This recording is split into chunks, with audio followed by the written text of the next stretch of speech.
会觉得那从那边比较好。所以要放在前面一个。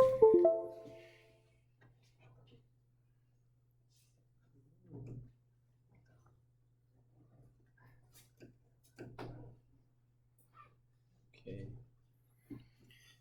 So let's start today's class. So I have uploaded the slide to the course website. So today we will discuss the first identification strategy you will learn in this class is randomized control trial. And then we will let you know how to use this data. So you can download the do file from this link and some data set from this link. Okay. But I have update to this year's version. Yeah. And everyone should receive my message for the software, right? So you can, if you have any problem to install, just let me know. Okay. So any question? You send the email in English or in Chinese? English. Should be English. I don't think I received it. I don't think I received it. Email is like software. Software. Okay. Yeah. Software. TTY. I'm not getting it. Yeah. If you have maybe during a break, you can come. Yeah, I can let you know. Yeah. So any other questions? Okay. Okay. So today we would like to introduce the first identification strategy that can help us to identify the causal effect, that's so-called the randomized control trial. And before introducing this, just let me briefly let you know when we identify the causal effect, what kind of challenge we are facing. So why is the outcome we want to know? Some treatment might have effect on the outcome. And usually some other factor that might affect your treatment, whether you receive a treatment or not, and the outcome you might have. So this is just notation. So there are three possible reasons why we will observe the treatment and outcome move together, have some correlation. There are three possible reasons. So it's not necessary you find the treatment and outcome move together, have some positive correlation, will represent the treatment has some effect on the outcome. Not necessary. Because it's also possible outcome might also affect the treatment. So maybe it's this way, not like the way you want to identify. And it's also another possibility is this third factor called U, that affect the outcome and also affect the treatment. And this change, this variation cause the treatment and the outcome change together. Okay. So the causal inference is trying to make sure treatment really has some effect on the outcome. You really can use some method trying to make sure the change is from the treatment, not from the outcome or from the another confounding factors. Okay. So we need to make sure the observed change in the treatment and outcome is just due to the treatment affect the outcome rather than other things. We want to make sure it's not this channel or this channel. Okay. So randomized control trial can help us to achieve this. So the main idea, and we also say the most credible identification strategy is randomized control trial. Okay, so whenever you have opportunity, you can consider using this method to identify the treatment effect. So what is a randomized control trial? Sometimes we call RCT. Is we will randomly assign the treatment to each observation, either individual, household, school, or even the country. But it's almost impossible to randomly assign treatment to a country. But it's possible randomly assign treatment to the individual. Okay. So then these people will become treatment group and control group. And why they become treatment group and why they become control group is just due to this randomly assigned process. Okay.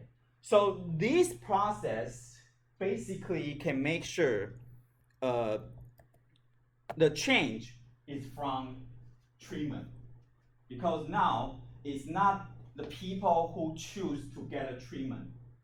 It's researcher can decide who can get a treatment, and who can get treatment is due to some random process. And this random process, since it's randomly choose, so it's like win a lottery, it's unrelated to any confounding factor. So that can help us to make sure there's no other confounding factor happen here, so can affect the treatment. So we can shut down this channel. And also we can make sure the change is from the treatment rather than outcome. So we can also shut down this channel. So using this method, we can know the change is from treatment, and then we can identify the effect of the treatment on the outcome. Okay. Okay, so that's the main idea. Okay. So RCT has two features can help us to hold other things equal and eliminate selection bias. Two features. One feature is the treatment is randomly assigned. So who can get a treatment is just random. So it's not related to his family background or ability or personality. It's related to nothing, just because he's luck or unluck. But it's also another feature to make sure we can eliminate the selection bias. We also need sufficient large sample size. So if you randomly assign the treatment, but if your sample size just 2, it cannot make sure these 2 persons per people are comparable. So we will discuss this issue later. We also need sufficient large sample size to make sure on average the treatment group and control group are similar. They are similar. Okay. So what is a randomly assigned treatment? It's basically you just use flip coin or other random number generator to decide who can get a treatment and who cannot. So in that case, people cannot choose whether they can get treatment or not. It's researcher decide, and the decision is random. Okay. So this random process makes sure the probability of receiving the treatment is unrelated to any other confounding factor, any other individual characteristics like his personality, ability, or background, other things. So each observation in that case will have the same probability to being assigned to the treatment. So it's not because you are rich, so you get a treatment. It's just randomly assigned. Okay. So for example, if you want to know the effect of getting master's degree on your earning, if you randomly assign master's degree to two group of people, you can make sure the people who randomly get a master's degree are very similar to those who not get a master's degree, because now the treatment is randomly assigned. So that will make sure, except for getting master's degree, other things are equal for these two group of people. So treatment group, control group. So that using this, we can basically eliminate selection bias, because two group of people now are very similar. Okay. Except one get a treatment, another do not get a treatment. So theoretically, randomly assigned treatment basically imply the following things. It basically can make sure the value of potential outcome are independent of the treatment assigned. So what does this mean? This using math, it's like this. It means the potential outcome, the value of potential outcome with treatment, and the value of potential outcome without the treatment now are independent of whether you get treatment or not. So what is independent? In the math, we usually use this notation to represent independent. But if I just use some words, say, two variables are independent, that means the variable and another variable, they are unrelated. They have no relationship. So it means the occurrence of the treatment does not affect the occurrence of potential outcome. So this basically means those who get a treatment, they will have very similar potential outcome, the similar value of potential outcome as those who do not get a treatment. Because whether you get a treatment is not related to the value of potential outcome. So it's not because you have higher value of potential outcome if you do not get a treatment, you will get a treatment. They are all the same. Okay. So randomly assigned treatment makes sure these things happen. Make sure the value of potential outcome are independent of the treatment status. Okay. So the intuition is, since the treatment assignment is random, so basically it's not based on the individual's value of potential outcome. And this property actually can help us to kill the selection bias we just mentioned last class. Okay. So remember, what's the selection bias we just discussed in the previous class? Is when we compare the people who choose to get a treatment and choose not to get a treatment, their observed outcome. That's something we can do because we can only use the observed outcome. And if you compare the observed difference between the treatment group and control group, it always will have two terms. One term is the treatment effect. That's something we want to know. That is, we compare those who get a treatment. If he get treatments, his outcome, and if not get a treatment, his outcome. Okay, that's the causal effect.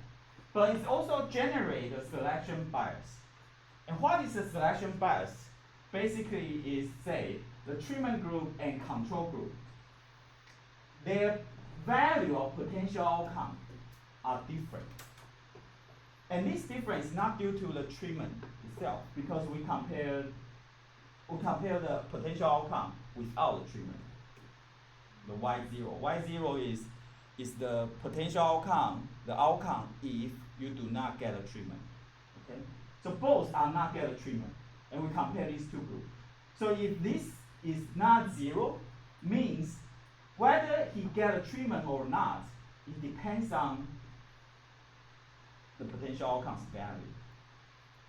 So in our case here, it's possible those who get master's degree, they will earn more even they don't go to grade school compared to those who do not get master's degree. And this difference is not due to the master's degree because we compare the earning if they do not go to master's degree. You get a master's degree, okay? And this just reflects the initial difference between these two groups, okay? And that's what we so-called a selection bias.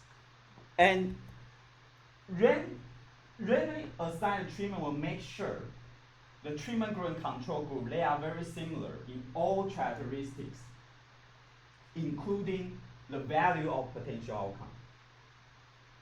So you can consider the value of potential outcome is determined by a lot of individual characteristics like personality, family background, or other things. It's not depends on the treatment status because we compare the same treatment status. So randomly assigned treatment will make sure the treatment group and control group, on average, they have very similar value of potential outcomes without the treatment and with the treatment. So these are all very similar on average. Because they have very similar characteristics, make sure this will happen. So if this happens, this means the selection bias is 0. Because two groups are very similar in terms of everything. And then we basically can make sure, just compare those who assign to the treatment group and those who do not assign to treatment group, their observed outcome. Its difference can directly represent the treatment effect because selection bias is killed, it's disappeared due to this randomly assigned. Okay. So any questions? Okay. But randomly assigned treatment just can make sure on average the treatment group and control group, their characteristics are very similar. That's just on average because here is on average we can make sure this. So it also needs a large sample size. So suppose if we just have 2 samples and we randomly assign the treatment and 2 samples, one is male, another is female, and we randomly assign the treatment to these 2 people. And male get the treatment, and female do not get a treatment. But these two people are not comparable because their gender are different. So if we do not have large sample size, we cannot make sure on average the characteristics are similar. So we need maybe like 30 people get a treatment, and 30 people do not get a treatment, and compare their characteristics. That can make sure on average the group difference are wash out, disappear. Okay. Is there any, I don't know, maybe tips on when you're gathering the data on how the difference between the people who get treatment and not get treatment should be? Like, for example, you get maybe 30 who get treatment and 25 who don't get treatment, or it should be higher, or it should be the same, or it's the same, or? You just need to make sure 2 groups have sufficient large sample size. So it do not have any restrictions on the percent or the share of who get a treatment or not. Yeah. But could it be like a really Different. big difference? Like, Yeah, maybe 90% get a treatment, 10% do not get a treatment. And But so you what? just make sure the sample size, the group size are big. Oh, okay. That would be fine. For example, 90% could be 900, but 10% also 100. That's also big. And it works as long as it's at the end it's the observations are it's big, right? Like, Yeah, oh, okay. yeah, It's a big group. big group. Alright. Yeah, sufficient large. If you just have 2, even you randomly assign, these 2 may be very different. it doesn't work. Randomly, yeah. So any questions? Okay. But I would say the sample size, 2 groups, if they are similar, is better. Similar is better. Okay, so I would like to use the potential outcome framework to formally let you know why the RCT can help us to what kind of causal effect the randomized control trial can help us to identify. Okay, the every treatment effect or every treatment effect untreated, something like this. So we will show if you use randomized control trial, that can help us to identify the every treatment effect untreated. That is every treatment effect on treatment group, and also every treatment effect for whole population or whole sample. And also actually every treatment effect on control group also can be identified. Okay. So the data we will observe is this. But the difference from the previous lecture is now the treatment is randomly assigned. We do not allow the sample to choose whether he or she can get a treatment or not. So now the treatment is not they self-select. It's determined by random process. It's researcher assigned. So in that case, the observed difference in average outcome, again, can decompose the causal effect and selection bias. And the selection bias will become zero because randomly assign the treatment. Make sure the treatment status is independent of the value of potential outcome. That means whether you get treatment or not, it's not depends on your potential outcomes value. And that will make sure treatment group and control group, they will have very similar value of potential outcome. So that means selection or everything are very similar. So that will make sure the selection bias will become zero. And that means you just compare the observed outcome between treatment group and control group can give you the causal effect on treatment group. Okay. But it can also become the causal effect for whole population, the average treatment effect. Because now, whether you get treatment or not is not related to the potential outcomes value. So that means this term is also equal to this term.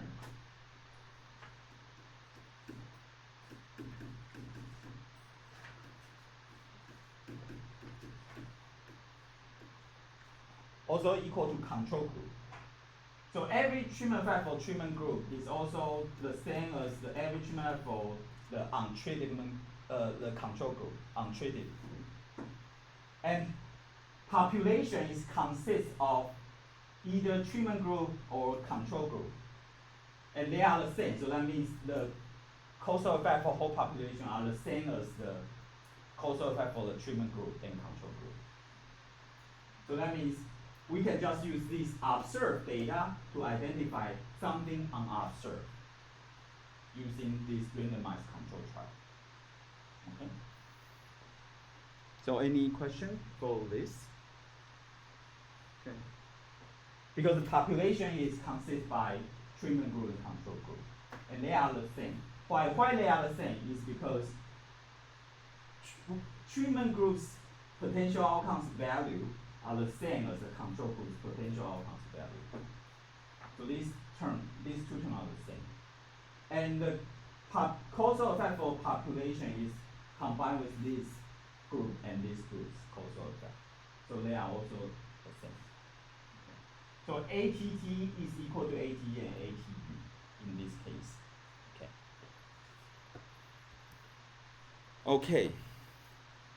So the next step is, so now we know using the randomized control trial is very powerful. Actually can help us to get the causal effect for whole sample and also whole population and also the treatment group and control group. And the next question is how to estimate. How to estimate. So so you always remember we first will discuss what kind of causal effect we can identify. And then how to estimate is the following questions. Okay.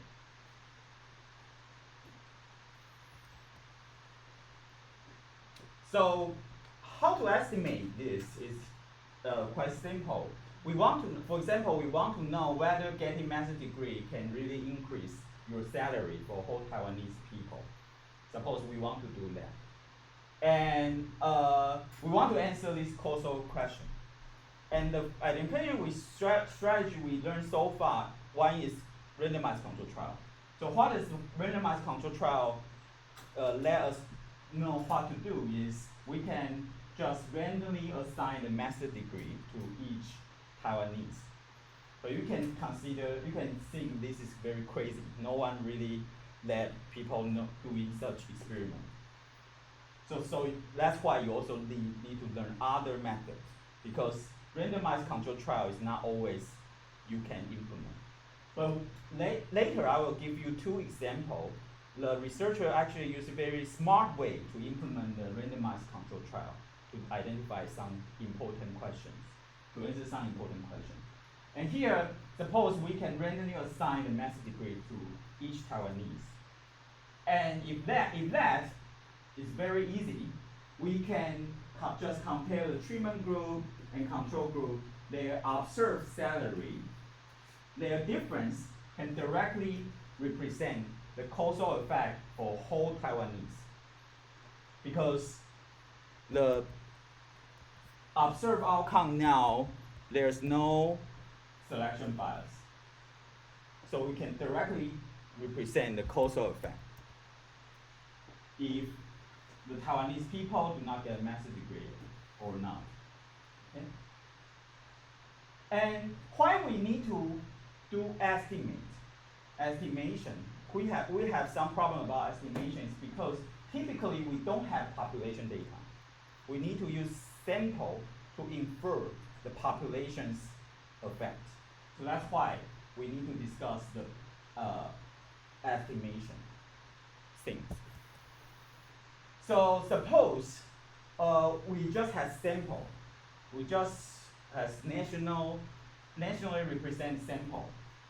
We have N individuals, not whole Taiwanese people. We just have N. And within these people, we randomly assign the treatment. We randomly assign the master's degree. So N1 individual get the master's degree. So they become the treatment group. And N0 individual, they do not get a master's degree. So they are control group. So suppose this is 1,000.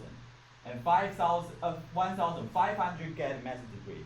500 do not get a master's degree. And it's randomly assigned.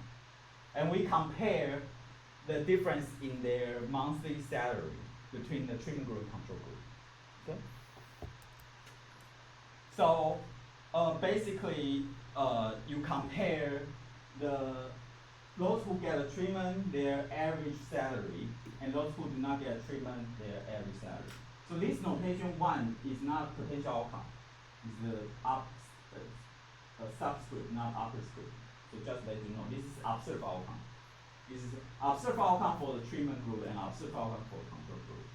And how can we calculate? We basically just sum up all the treatment group and divide by the number of the individuals for the treatment group and get an average salary for treatment group, average salary for the control group, and compare the difference.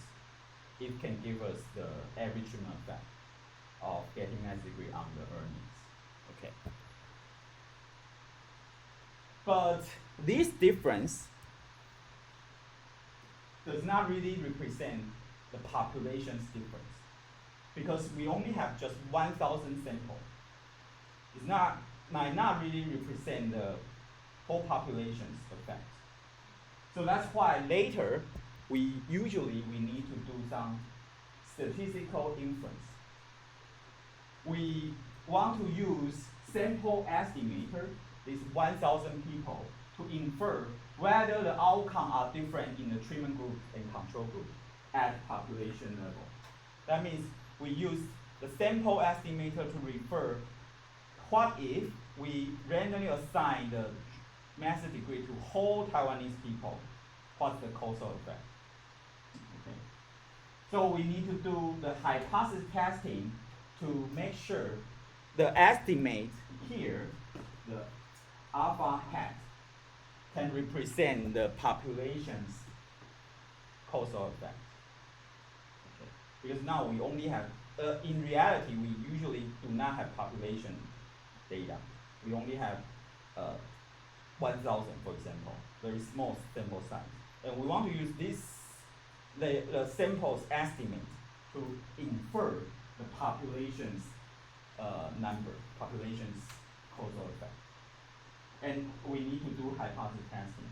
And that's something you should learn in your statistics class. So here I give you some review, detailed review. So there are several steps when you do hypothesis testing. The first is choose null hypothesis. Okay? And why we need to choose, why we need to make hypothesis is because we don't know. The problem is we don't know exact population value for the average treatment effect. We don't know. We don't know the population value. That's something we want to know is we want to know populations. We want to know this, but we don't know. Okay? The thing is we only have a sample. We only have 1,000 people. So what can we do is we just assume this value, the average treatment effect, is equal to some mu. And typically we will want to test, use mu is equal to 0. We want to know whether there's have some effect or no effect. So typically mu is set to the 0. Okay. And this we so-called is null hypothesis H0. Okay. And suppose we want to test whether there's a no average treatment effect of mass degree. So we will set up the null hypothesis is basically is mu equal to 0. That means basically we want to test average treatment effect. Average treatment effect is equal to 0. We want to test whether this hypothesis is true or not.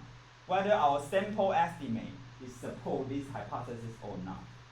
That's something we want to do. Okay. So any question for this? Okay.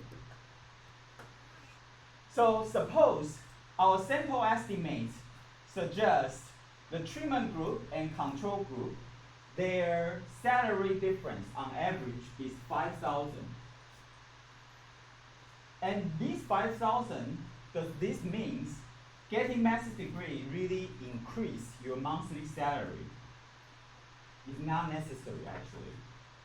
Why?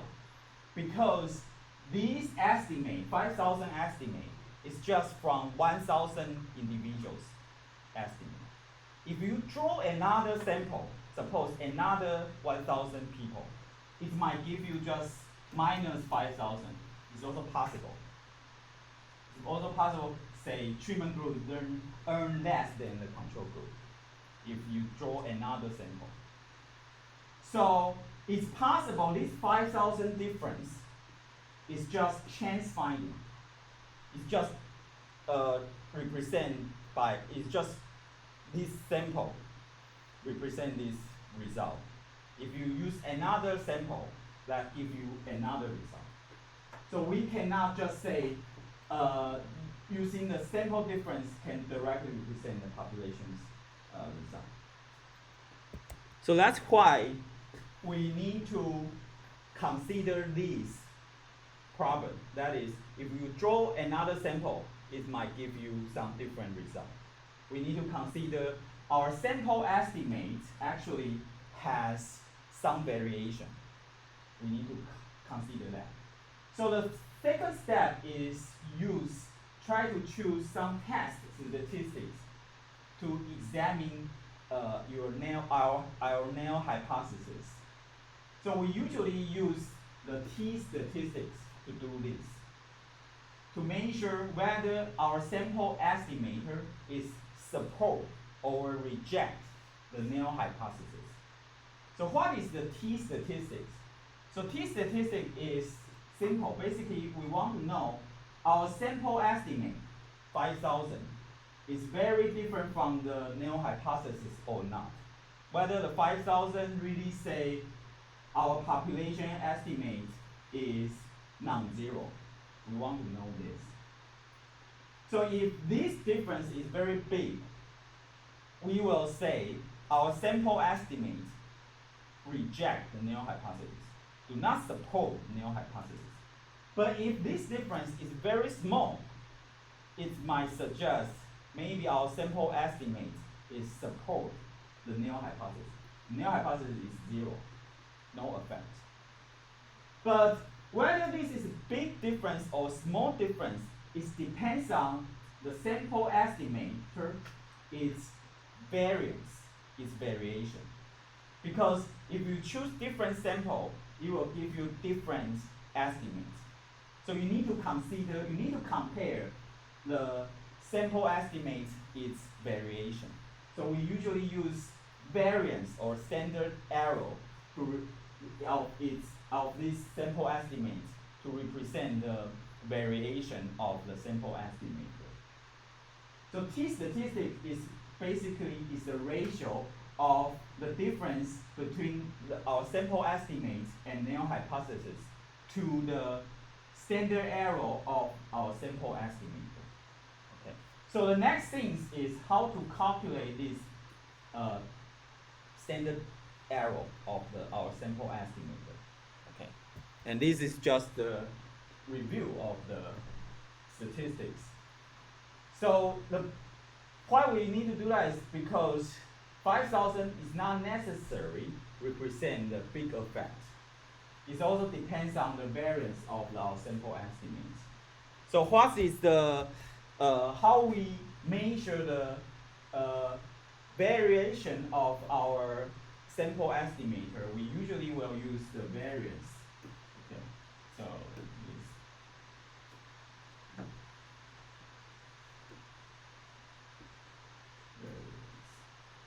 So this is the formula of variance. It's very simple. It's basically compare each data point's value with their mean and take the square, and we take this square, this every data point, compare the average value of that variable, and take the square and take the average.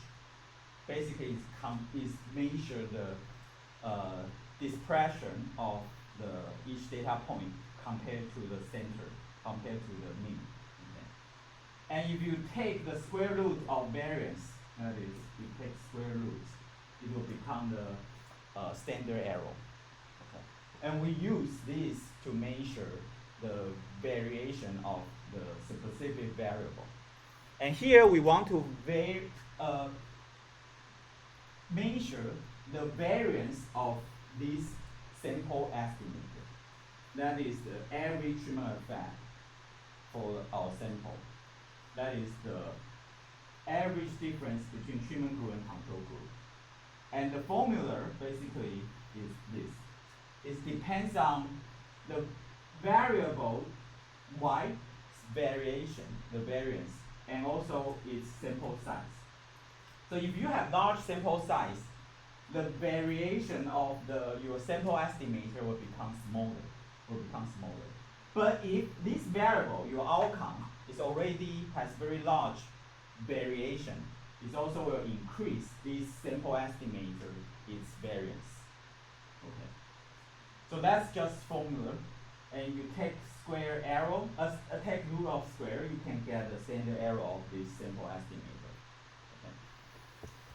And after you get this, basically you can compute the t-statistics. You already have this standard error of the sample estimator. Okay. And then the next step is determine the distribution of t-statistics when the null hypothesis is true. Okay. So why we need to do this is because we want to know how likely the estimate t-statistic will happen given the null hypothesis is true. If the t-statistic, this value of t-statistic is unlikely happen, that means our sample estimate is not really support the null hypothesis, because given null hypothesis is true, the t-statistic is almost impossible happen. But it happened. That means maybe our null hypothesis is wrong. So we need to use some way to determine how likely our t-statistics for this sample will happen, even the null hypothesis is true. Okay. So here we will need to use some way to calculate the likelihood of these t statistics, whether they will happen or not, the probability. And it's related to the concept of the central limit theorem.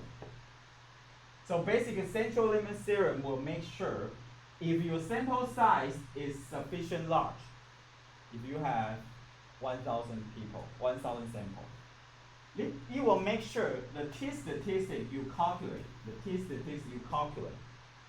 will have the distribution very close to the standard normal distribution. So what is the standard normal distribution? Is the distribution with zero means and standard deviation of 1. We usually use this notation to represent the standard normal distribution. So that means if you have large sample size, the t statistics will have this distribution. So like the distribution looks like this. The axis is the t's value. And the y-axis is the probability of specific t statistics happen. Okay. So if the t is equal to, means if this t value is equal to 0, for example, our sample estimate is exactly the same as the null hypothesis, no effect, is 0. It will suggest, based on the standard normal distribution, it suggests it's very likely to happen in this case, because the probability of happening t is equal to 0 is very big.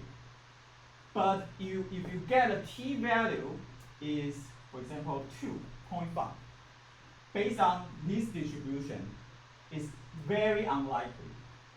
It just has 0.05% plus 0.01%. Very, very small probability it happened. But your sample estimate suggests t is equal to 2.5. It means, so this suggests your null hypothesis maybe is wrong. So you might need to reject this null hypothesis. That means the no treatment effect maybe is wrong. It's wrong hypothesis. Okay.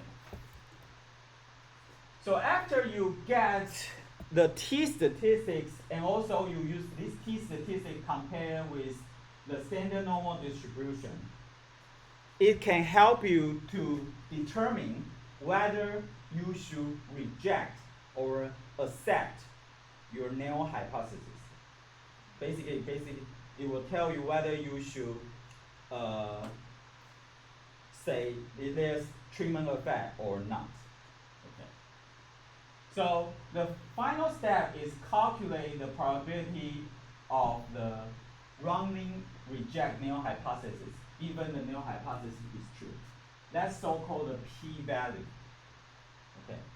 So if given a null hypothesis is true, if the probability of wrongly reject null hypothesis, this probability is high, that means we should accept this null hypothesis. But if this probability is very low, that means we should reject, because the probability of making mistake by reject the null hypothesis is very, very low. Okay. So we usually use this so-called p-value to determine whether we should reject or accept the null hypothesis. Okay. So using the t statistic and its distribution, we can evaluate the probability of wrongly reject null hypothesis, given the null hypothesis is true. And this probability is called p-value. Okay. So basically, when you get the t statistics, you can compare with standard normal distribution, and it will give you the p-value. You will know the probability of wrongly reject null hypothesis is how much. Okay. So for example, suppose you get a t statistic is larger than 2. So based on the standard normal distribution, if your t value is 2, it's like here, it's highly unlikely to happen. And this probability is a p-value. Basically, it say the probability of such t-value happen is just less than 5%. But your sample estimate suggests it happened.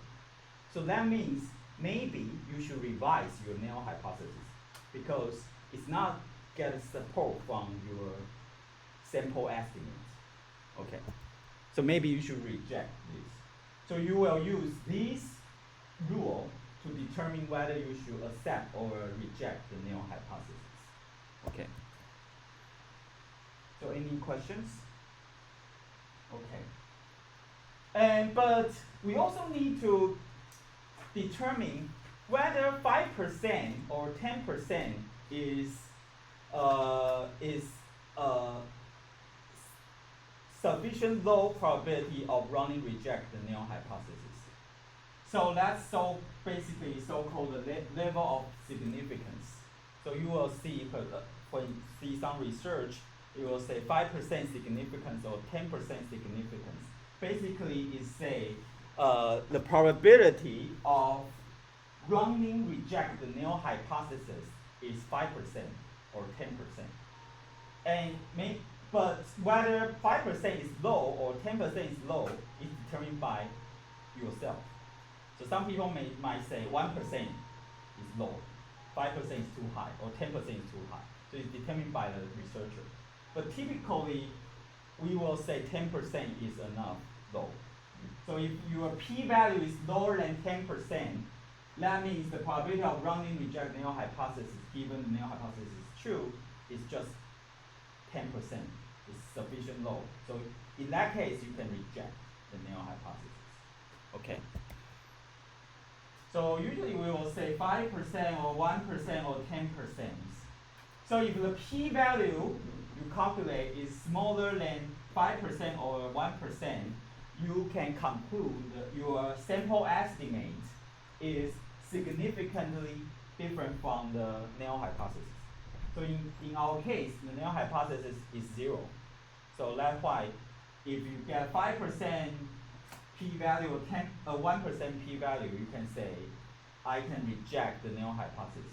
I can say my sample estimate is very different from the 0 or the null hypothesis. But null hypothesis could be 5 or other number. But usually we will set 0 as our null hypothesis because we just want to know whether the treatment has effect or not. Okay. Okay. Okay. So here I give you an example to go through the process, whole process of the hypothesis testing. So suppose you find the treatment group and control group, their average difference in their monthly salary is 5,000. But this 5,000 may not represent sufficient large from your null hypothesis, 0. So you also need to calculate the standard error of your sample estimate, the average difference between treatment group and control group. And you find it's 1,000. And based on this, you can calculate your t-value is 5. And use this number, you can compare with the standard normal distribution. You will find 5 is very, very large, and it's very unlikely to happen. The probability of happening could be 0.0001. Okay, but it happened.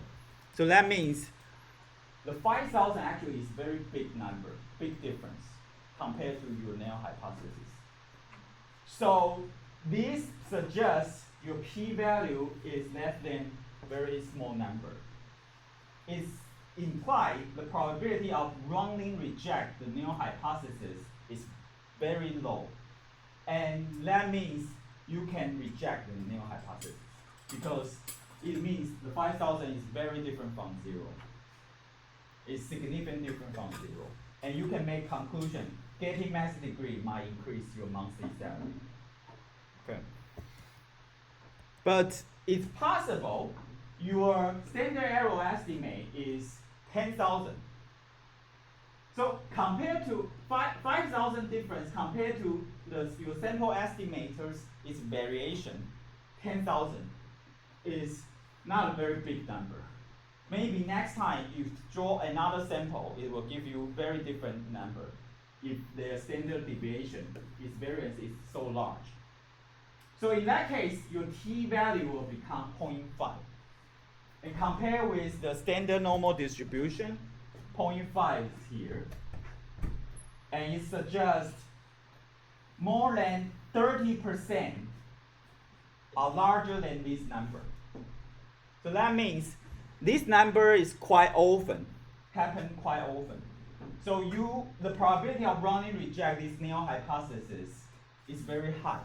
So that means you shouldn't reject the null hypothesis because this is a signal support for the null hypothesis. You will make a mistake by reject this. Okay. So you will conclude your sample estimator is not significantly different from 0 if your t-value is just 0.5 and p-value is very high. Okay. So you will conclude getting massive degree might not really increase your monthly salary, even you get the same number. Okay. So any questions for this? Okay, so I think we can have break, and then I will give you some summary of hypothesis testing, and then we will discuss some example using the randomized control trial. Okay.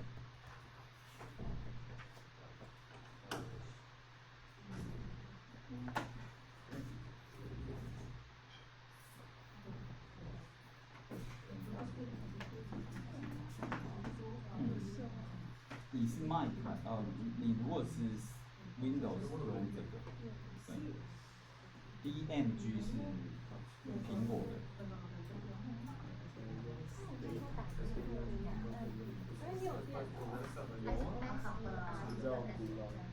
可能选 MP 应该就可以了。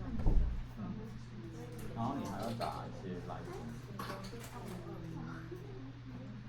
就是到时候他会叫你输入一些码，就是看你。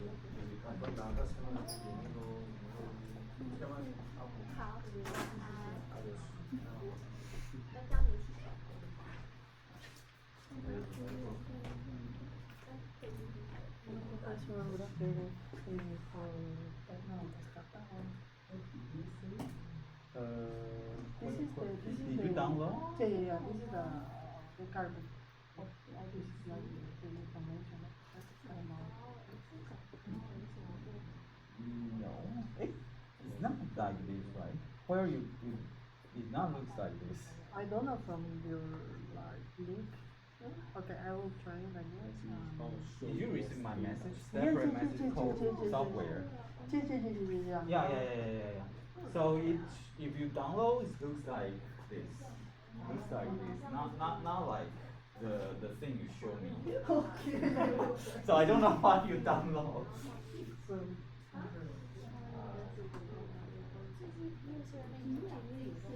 对，你随便拿。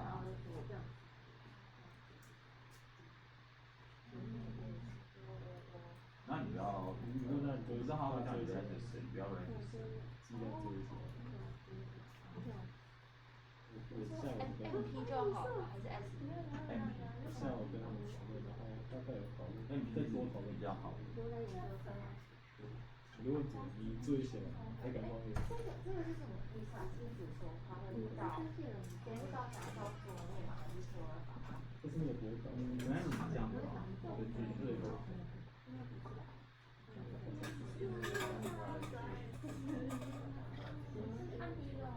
不用，都可以。这个就是你如果还有别人会登录在电脑，他有不同账号，他就帮你设不同的 folder， 但你也可以统一设同一个 folder 去存一些东西。对，但你这个没有什么差，因为你到时候存资料也会存在另外一个地方，不会真的存在那个。对啊。有问题可以约，对，都可以，对。嗯。对对对对，我的正大。你有对，yeah yeah。基底底那些方法在偷的。Yeah, download.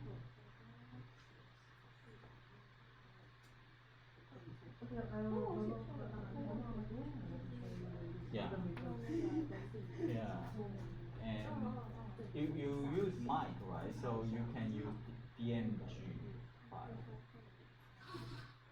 Not like in But I think that this is like the software because I don't remember the yeah, so you have open, right? Yes. So maybe you can check. You can check the content. Yeah, so Oh, okay. So Yeah. I will cancel the. I will Yeah, cancel. yeah, Okay. yeah. And one is for Windows, one is for Mac, I think. DMG is for Mac. 我有第二题想要问老师。 But I'm not familiar with Mac. 对啊。 This is not Windows. This is not Mac, right? DMG is Mac, right? I think. This one is for Windows, I think. Mac I cannot understand. Apple cannot understand. I think DMG, but I don't know. 那我就从尾巴再选，那怎么办？他是叫你秀而已。 Can you read this? 对，条件。 Yeah. So I think DMG is okay. EXE is for Windows.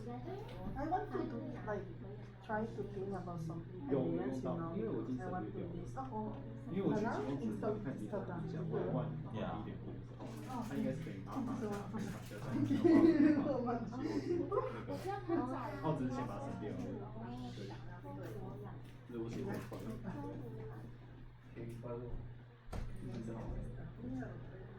你这个载好了吗？第四题后面第四题的第二题就是一般不会我们有讨论书籍，然后就直接。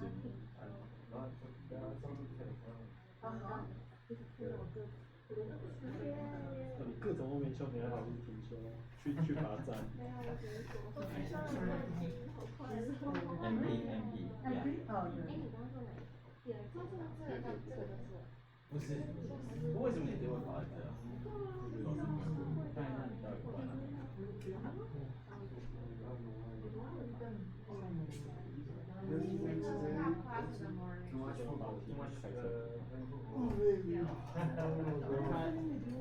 你挂好了，哦，你还要打那个，就是我刚说的。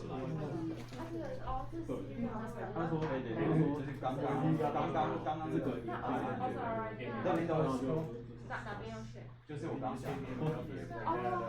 听不懂。你打一模一样。Oh, the jerky, beef jerky. 7-Eleven. No, right here at the It's great, right? they also have 7-Eleven. You already installed? I think yes. Oh. Oh yeah, and you need to This organization. type, yeah, Number, code. you can type whatever you want to type for numbering organization. But this number, the last three, you need to find the document. They will give you information. Which document? 我觉得 The document is in this document, PDF. Oh. 我这个写错了，我这个不知道是怎么找的， But it's 还是我 written in English, but you should understand. Oh, okay. Thank Thank you so much. Sorry. I 但 want 是 to 没有了。 somebody else on the paper. I don't know if the 考场里面有什么。加入你要看吗？ So I want to know how is the real money that Taiwan invests in my country instead of, you know, based on. 但我不知道题目是什么。 So I don't know if there is any 第二 influence in that money. 这是他刚刚 So you want to know how Taiwan invests? Yes. Which numbers are real and not what is the effects of the development of the country at the same time the development of Taiwan. Trying to find more like trade. Not just from my country, I mean just for Central America. 可以不觉得这个就是可以问的，就是他的。 Yeah. I'm just trying to think some ideas. Yeah. Do some strong basis for Yeah. 慢教。就有看第三题。 So do you know 然后第三题就是从 some 赛里 background on the when the Taiwan fest? 当然说，这个跟大王比说会有一个等号的。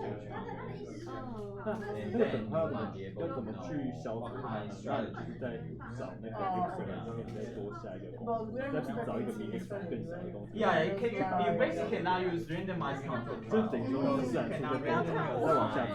刚那个眼神在劝我求救，但我让我去做好，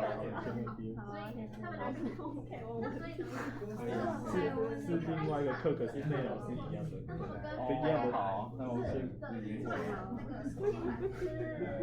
第二，对，第二题。对这个。现在世界上有一群爱上课的一群人，然后我就在这随便选一群人，哦，那这群阅读这个这个有证明啊。我接下来会讲到 matching 会讲到。我可以给你看投影片，我有证明是可以写的。但是这是什么课啊？剂量谁教？廖文哲。哦，所以他也是有教一些 treatment effect 的东西。对。他讲1个小时。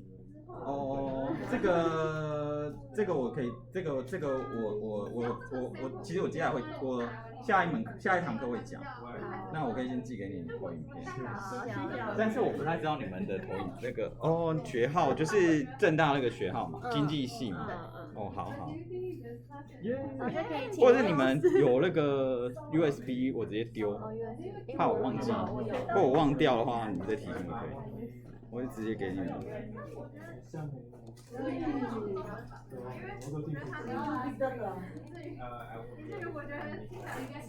鸭姐表示，第二题有秀。可怜哦，2位求剂量的，加油哦！求剂量的2位加油！不要3名修完剂量再修。所以他是整门都在教这个，也会教这个，还是说他只教一部分？他的 treatment effect 的话，就是在上个礼拜就教1个小时教。就教完了。对 ，OK。我们上一期有提到，它有点像复习，稍微复习。那上学期也有讲到口手语费。口手语费。甚至那个还不是正课，那只是复习而已。对。基本上就是我接下来会细讲啊，就是为什么可以用 propensity matching 去得到这个effect， 就是基本上就是要证明这个控制 propensity 相当于控制所有的 x。对。就其实你就是这个 theorem， 然后证明在这里。好，但你们也可以自己证证看。有一阵子，好，有想过就好，有想过就好。因为我们直接不知道那个 p 什么意思，他没有讲那个。他没有讲那 p 什么意思。对。他只跟你说 p 是 propensity， 然后就下。那对，那 p 确实要讲一下是什么意思，不然你们可能不知道在干嘛。P 头上完第1课就退掉。不知道他在干嘛。明智的选择，不要上。对，基本上就是在后面我在讲 propensity theorem 的时候就讲到。好。但反正我下礼拜会讲。1小时。刚好。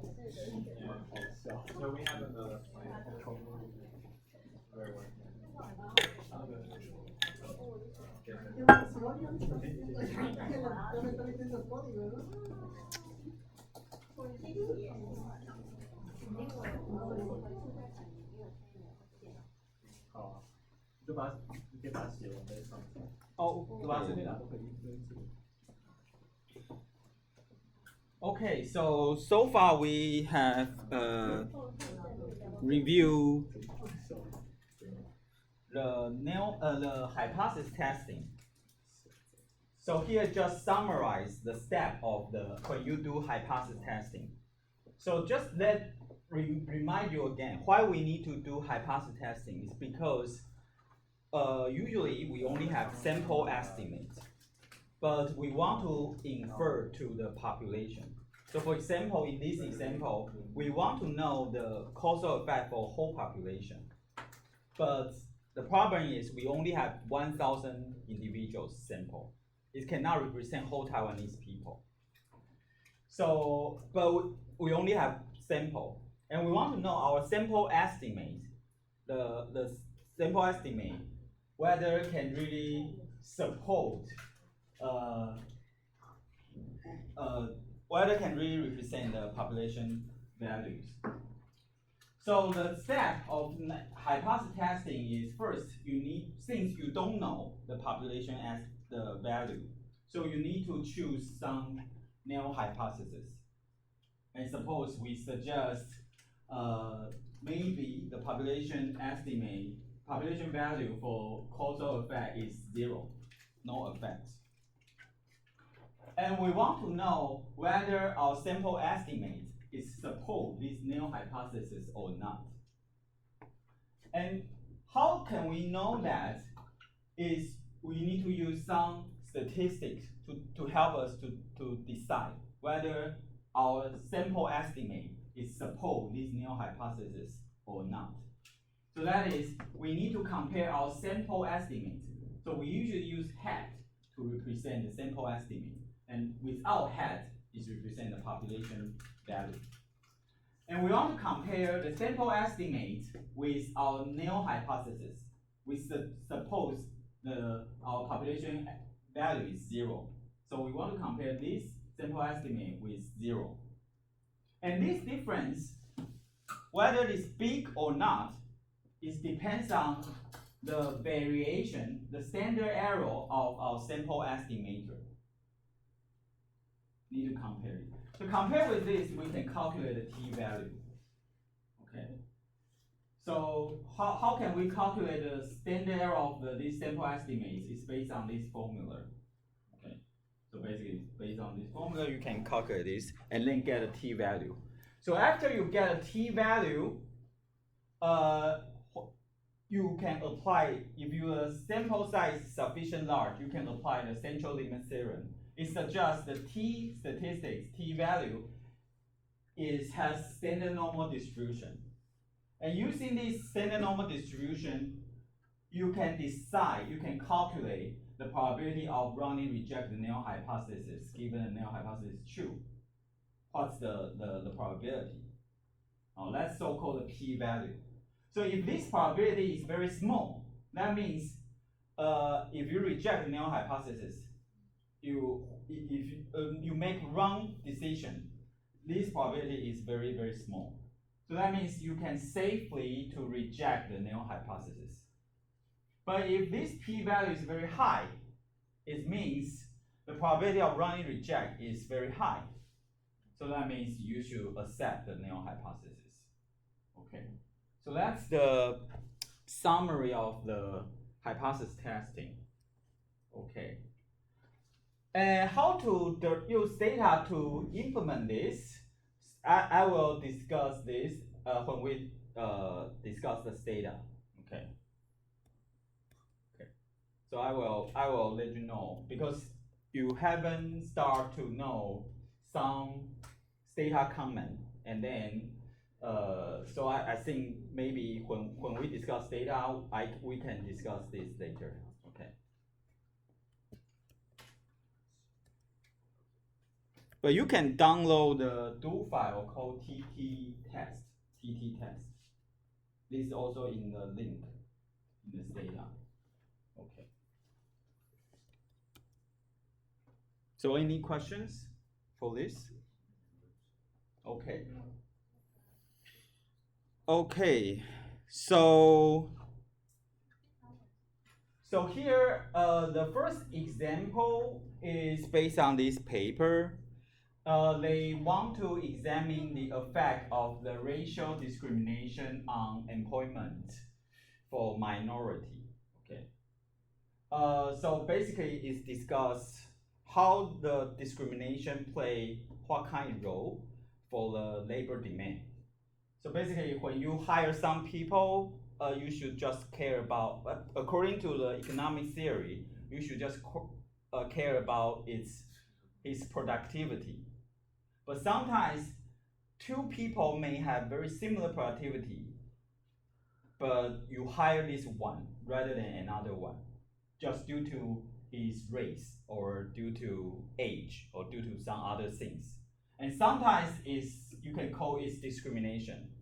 Why? It's because they are very similar, but you choose this guy rather than another guy. It's just due to they are different, have different race. Okay, and this actually happened in U.S. Such thing will happen. White and African American. For every measure of economic success is basically reveals significant racial inequality in U.S. labor market. And that's, I think you might know, you might heard this before. Compared to white, African Americans are twice likely to become unemployed, and also earn less, 20% less than the white people. It's twice as likely to become or to be unemployed. To be. Oh, okay. Yeah. So, for example, the white people may be 3% unemployment rate, and African American people could be 6%. Yeah. And even they get employed, they earn 25% less. Even they have the same degree, the same family background, have to control all of this, they still find this situation, this result. Okay. And people might think this could be represented discrimination among the labor demand, among the firm owners, the boss, okay, the employer. Okay. So the question for this paper is try to know, do employer really favor the white one, even they are the same? But answer this question actually is not very easy, because maybe these white people and African American people are very similar to the researchers. Looks very similar, but actually from the view of employer, they find some difference. So that's why they hire white people rather than African American, because they know some difference. But this is not known for the researchers. Okay. So to overcome this difficulty, the author conduct the experiment. Let's so-called the field experiment. It's one type of the randomized control trial. And why it's called field is because it's conduct the experiment in the real world. There's another type of experiment called laboratory experiment that's conduct kind of laboratory.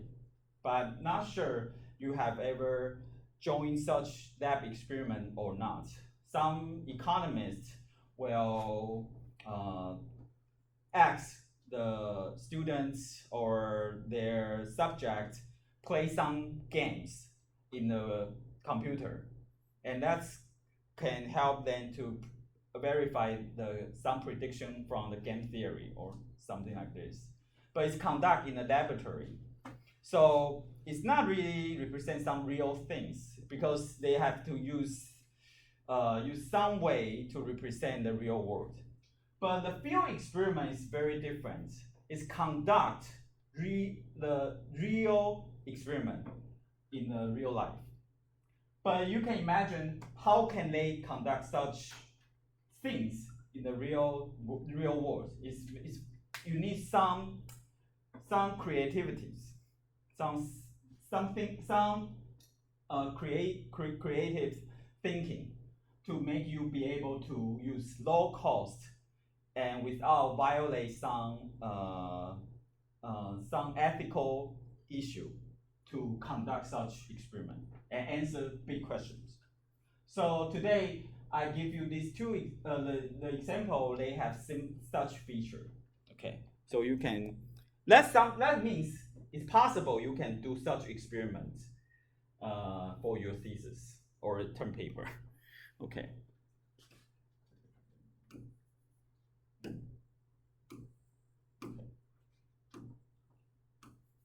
Okay.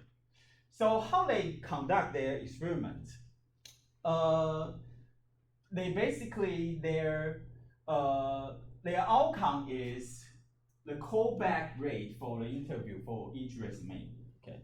So they create a lot of resume and send out to the employer, and they want to know whether the employer will ask specific people to get back to have the interview. Okay. And this resume actually is fake. It's not true. Okay, so that means the researcher can control the quality of the resume. So they make each resume are very similar. And the only difference is some resumes randomly assign white sounding names. And some resumes assign African American sounding name.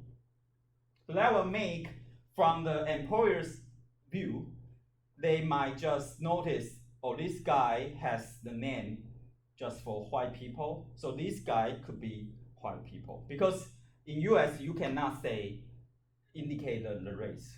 Otherwise, they try to avoid this discrimination. But they can, from the name, to guess who are they. And the resume they fake are very similar. And the only difference is one is randomly assigned white sounding name, another is African American sounding name. Okay. So, and the quality are also try to make very similar. And for each resume, each type of resume, for white African American sounding name and white sounding name, they create a high and low quality resume. High and low quality resume is based on their education level or other things. They want to know whether the higher education has bigger impact on the African American people or white people.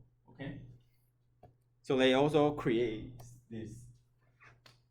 So they create a bank of fake resumes. Okay. And each resume are posted in the 2 job search websites from the people who seeking employment in Boston and Chicago. Okay, and how can they create the white sounding name and African American sounding name are based on the birth certificate. They calculate the probability of this name are more likely to become the white people or African American people. So how can they do that? Is they calculate like this. From the birth certificate, they find, for example, Allison, this name, over 90% are white people. The white people will have this name. So their resume is have a lot of Allison or Emily or Jill. Okay. That's for the white female. They usually have this name. Okay? So that makes sure the employer, when they see this name, they will guess they are white people. Okay? Because over 90% of these names are white people. Very few African American people will have such name. Okay? And very similar African American people, they have Kenya or this almost 100% belong to the African American people. And very similar white male and African American male also do very similar things. So they randomly assign this name to the fake resume and send out to their employer. Okay. And to see which resume will get higher callback rate for the interview. Okay. That's basic idea of their research design. So any questions? Okay. And also they also try to make sure the resume looks like the real. So they also put the phone number, but based on their race, gender, and city, and resume quality, they will allocate different phone number. And also allocate the fake address, but it's based on the real streets in Boston and Chicago. Okay, so they also allocate different address randomly assigned to the resume. Okay. So their sample period is 2001 to 2002 in Boston, in Chicago. And all employment advertisement except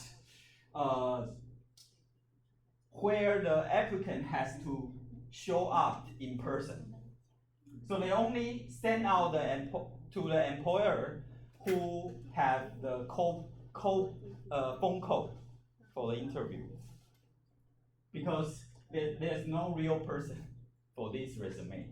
So they avoid the advertisement that asks you have to show up in person. Okay. Okay, and also they make sure the format and the font and layout or cover letter style are also chosen at random. So that will make everything very similar except their name.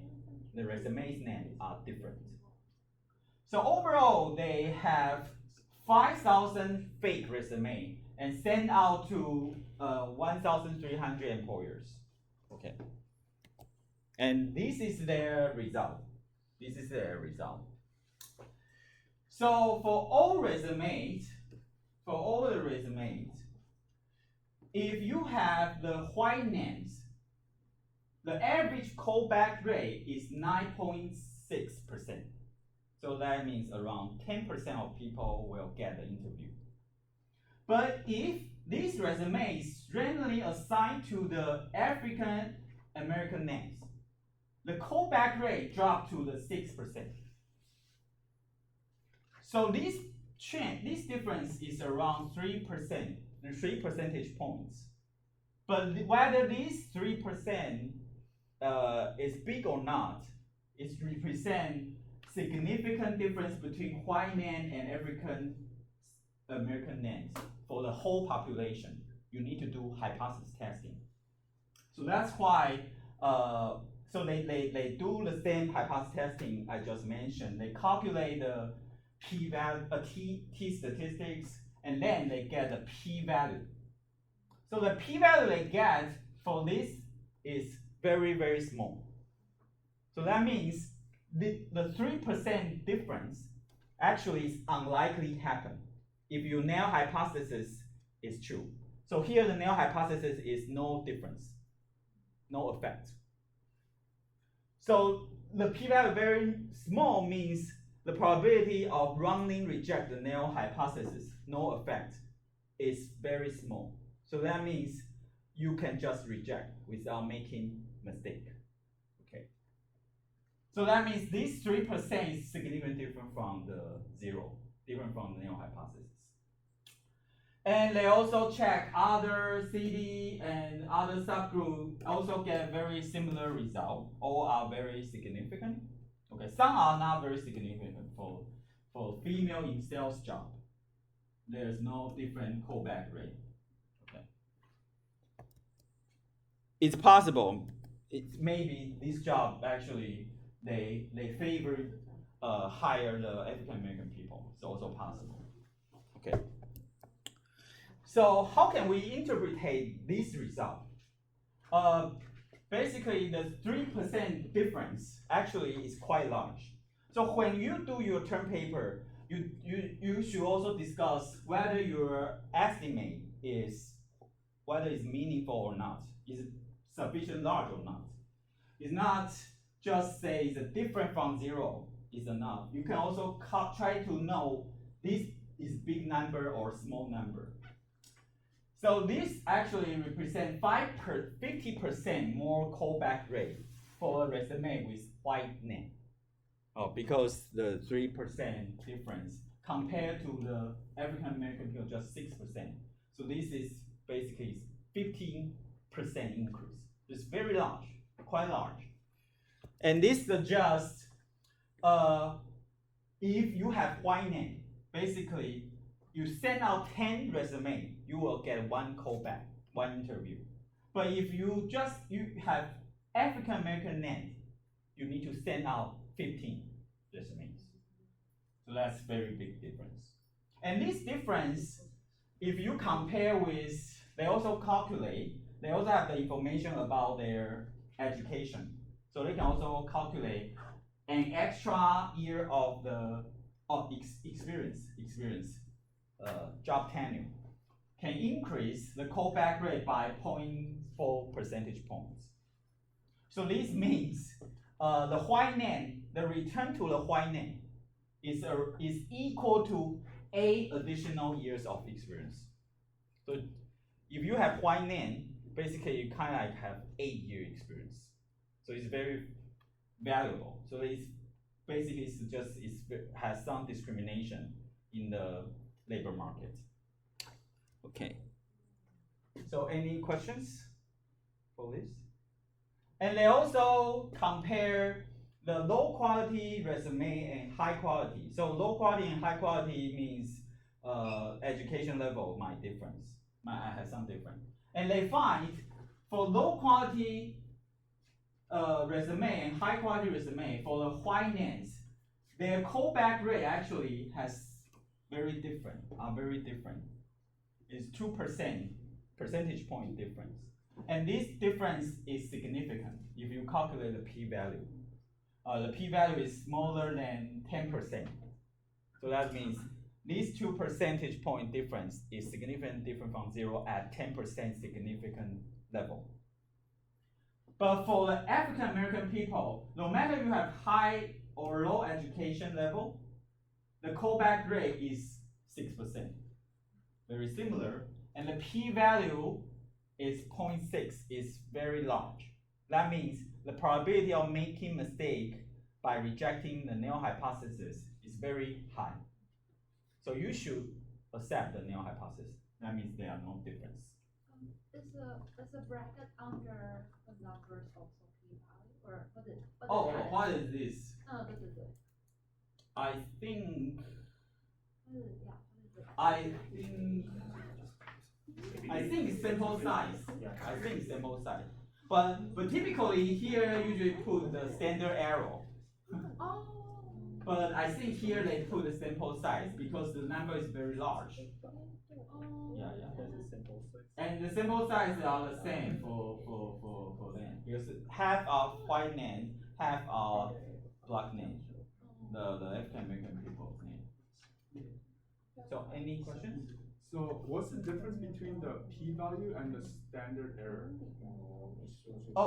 The p-value is the standard error is the variables. The estimate is variation. So it's determined by this formula. Oh, so that 0.05 is actually the p-value, not the standard error. Okay. In this case. But sometimes they put the standard error. But standard error is this. The standard error is used to calculate the t statistics. And after you get the t statistics compared to the standard normal distribution, you can get the p-value. The p-value will tell you the probability of wrongly reject the null hypothesis. So you will, if you reject the null hypothesis, the p-value must be very small. So you use the standard error to find the t value, and then use the t value to find the p value. Yeah. Okay. That's the procedure. Yeah.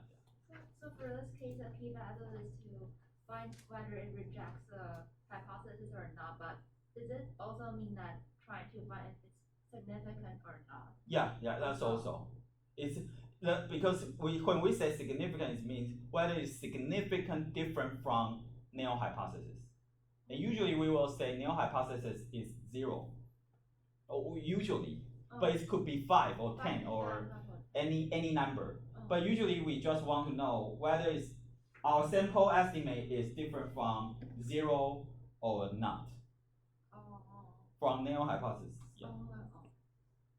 And we are looking to be different from 0, right? Not necessary. Sometimes no difference could be big finding. For example, if because if you trust their research experiment, if they find there's no effect, I think that's be fine because everyone thinks there's a racial discrimination in US. But they might claim actually everyone is wrong. Because this design is very credible, right? Like if you follow your intuition, you will think that there is a discrimination. Yeah. But rejecting the I don't agree with the hypothesis will also show that there's actually no discrimination.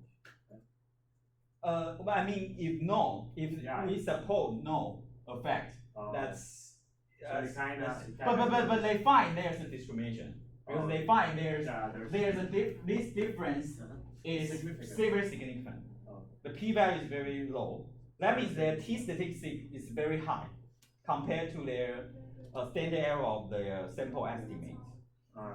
So they get very high t-statistics, and this t-statistic compared with their distribution is outlier.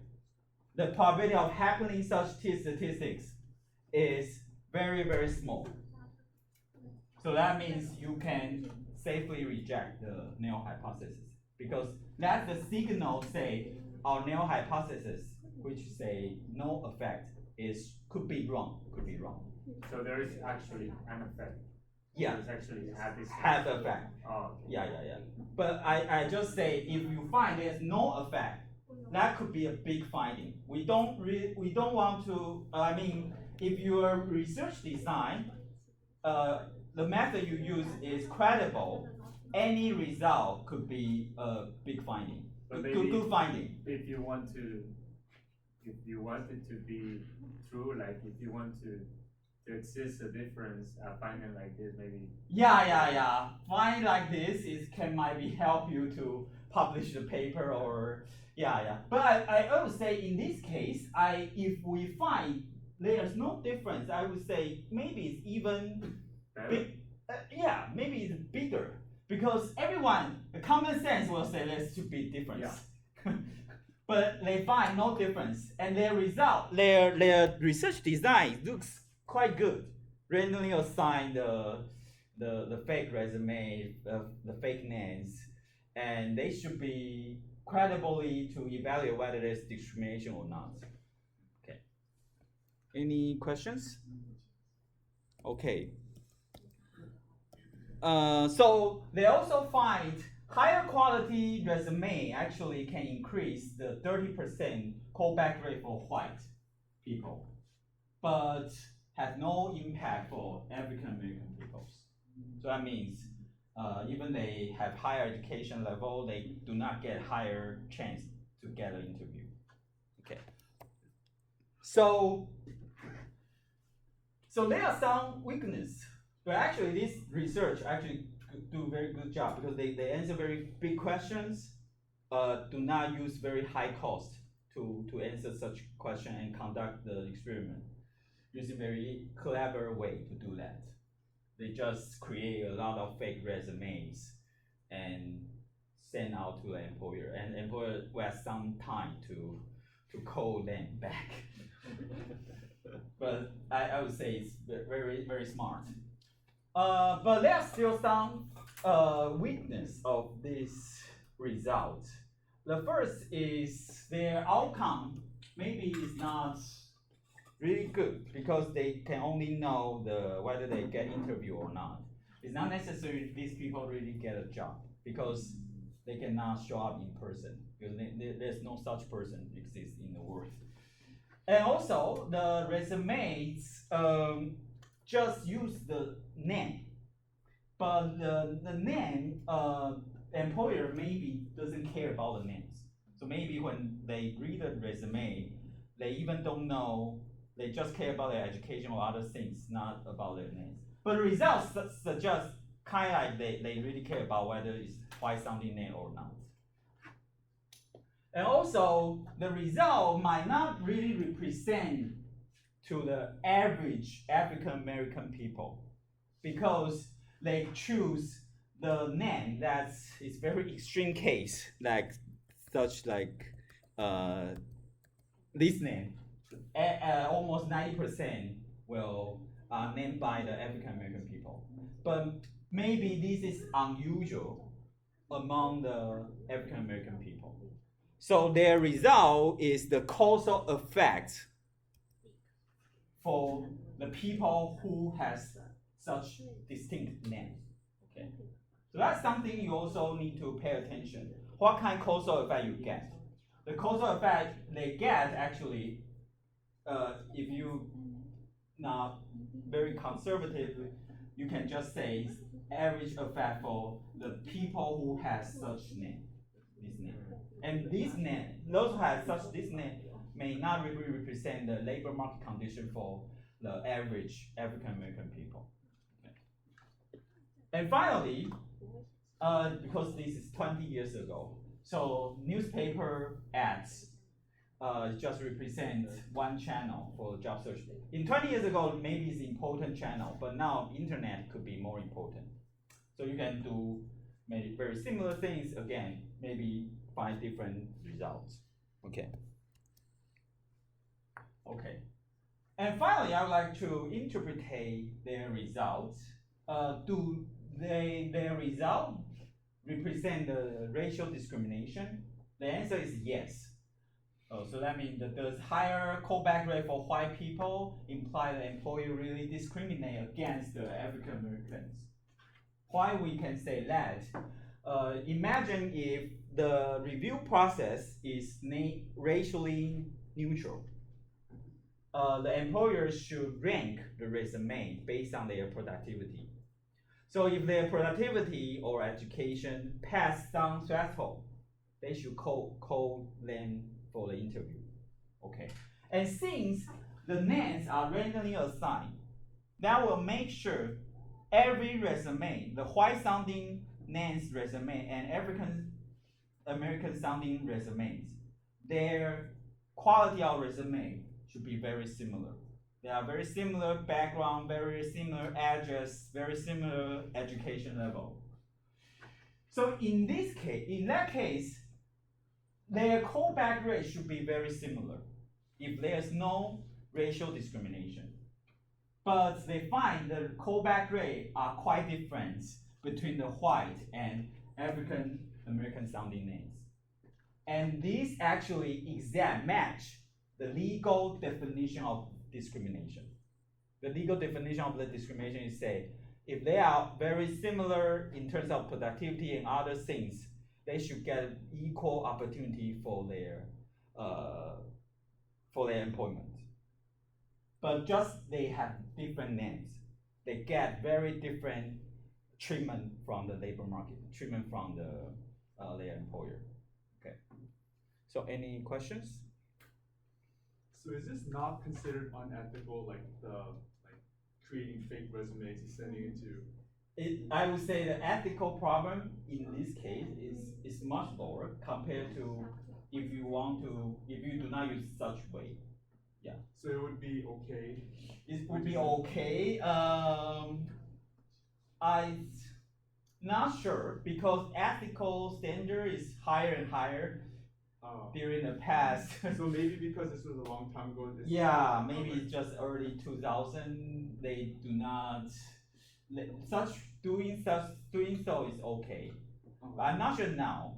But I would say it might not create much large loss for the employer, right? Yeah. Might not.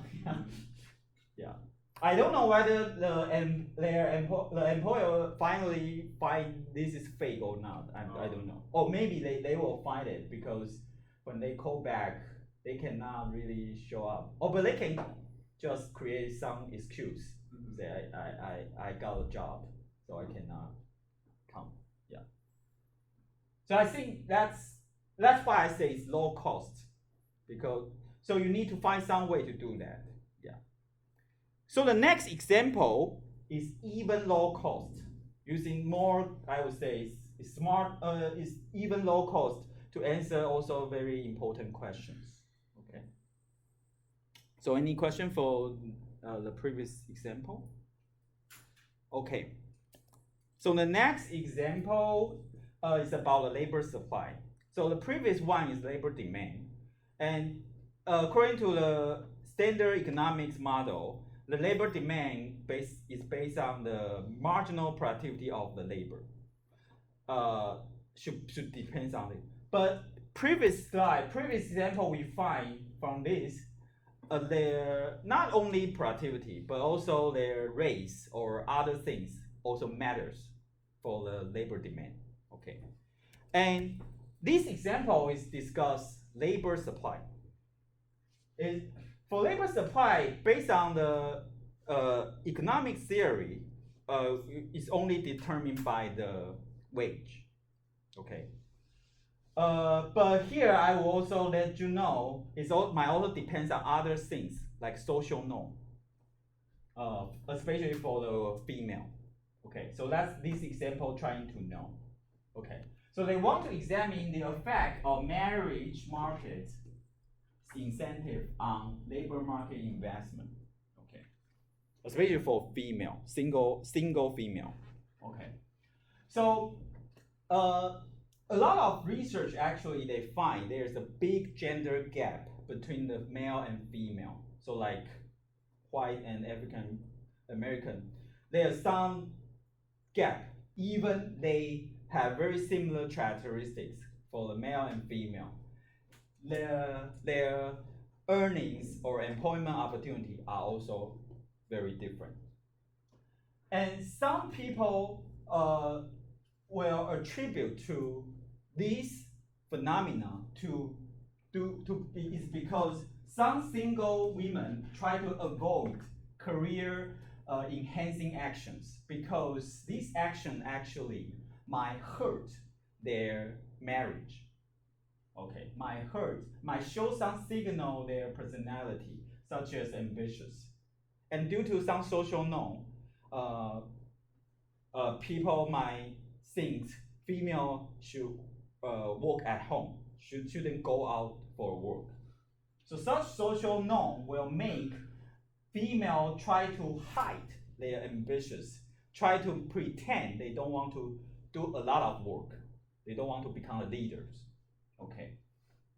And this also find in the previous research. For example, this research finds it's relatively unlikely that the women will earn more than the husband. So they find the female, if you calculate the share of the female's earning, it will just below 50%. So they tend to earn less than the male.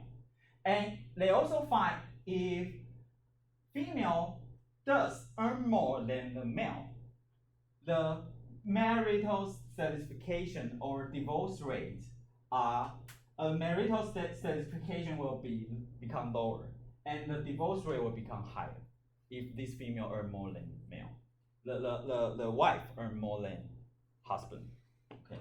And also there's one research also find if the female get promotion, it will increase the chance of divorce. But it's not for the men. If men get a promotion, will not increase the divorce rate for them.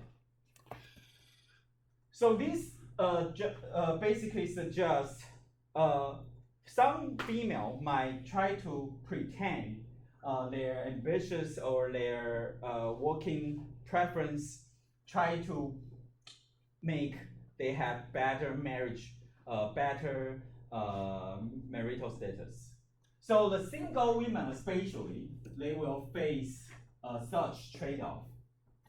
The action leads to the professional success might have some penalty from the marriage market. So success in the labor market might have some penalty for their marriage market because it signals their ambitious and their assertiveness. Okay. So single women might try to improve their marriage option by acting like wife. So that's the thing they try to know. They try to know whether the female will pretend they don't want to work. They be less ambitious, just because they want to improve their probability of getting married. Okay. So how they do that? It sounds like it's very big questions. How can they verify these things? They use very clever way to do that. They test the exists and the implication of this trade-off by studying the students in the elite US MBA program. Okay, and they also argue their subject, their sample actually is quite representative because study MBA program is nature place because the graduate school is nature place to study this trade-off. Many students, when they study in graduate school, they invest their human capital, their professional career, but also trying to find some long-term partner. So that they argue why they have to use the students is good, but actually it's because they can only do experiment for students. So but their argument actually is quite convincing. Yeah.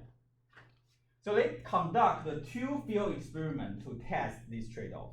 So they also conduct the field experiment, not laboratory experiment. So they conduct such experiment using the real in the real life.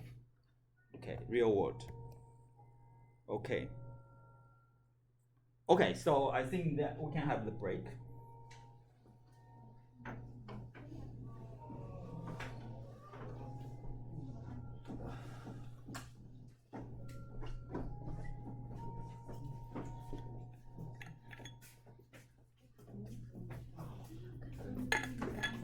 请让 PPT 就是那个 P value 那个地方，就是 P value 通常就是它数字比较小，我考经理是可以把它解释成说是拒绝吗？还是接受虚？对，就是会有几个 value， 一个是 T statistics， 对对对，那个值就是你的样本的估计跟 null hypothesis 通常设为0啊，对的差异，除掉这个样本估计的标准差，就是它的变化，对对对，你就会得到一个 T value。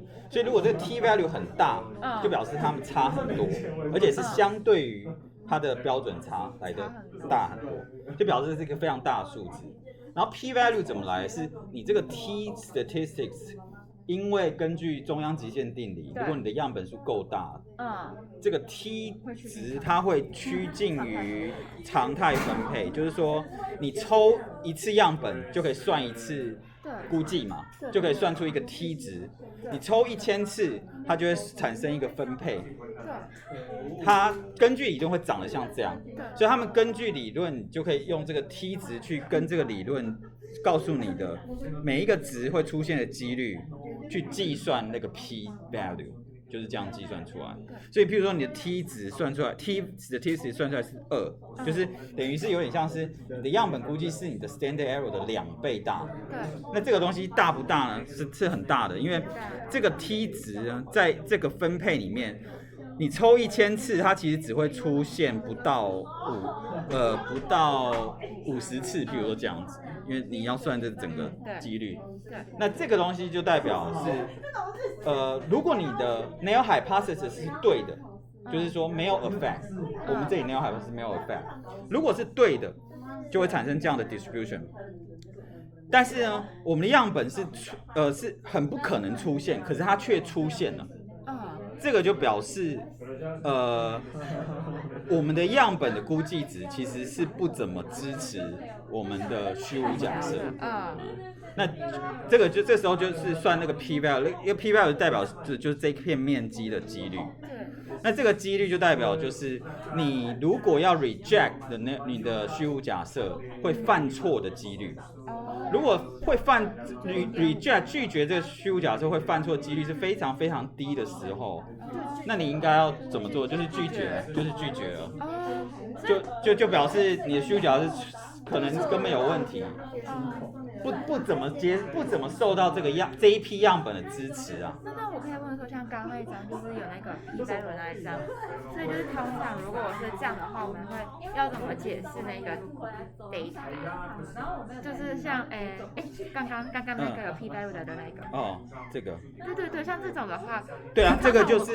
会怎么解释？因为通常就是可能跑出来，可是不会知道要怎么解释。像这个它跑出来的 p value 值就很大，那就表示它 reject， 但是会错误 reject 的几率很大，错误拒绝，错杀这个虚无假设的几率非常大。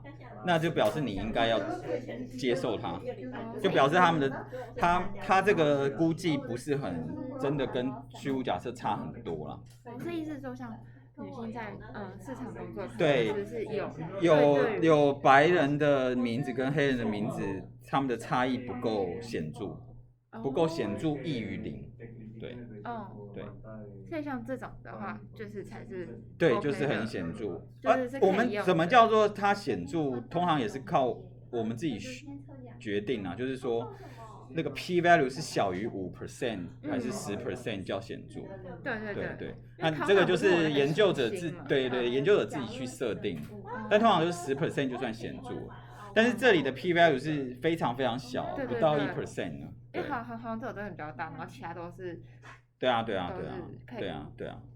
所以他就是这样判断来帮助你做决策。好，谢老师。显著是 significant。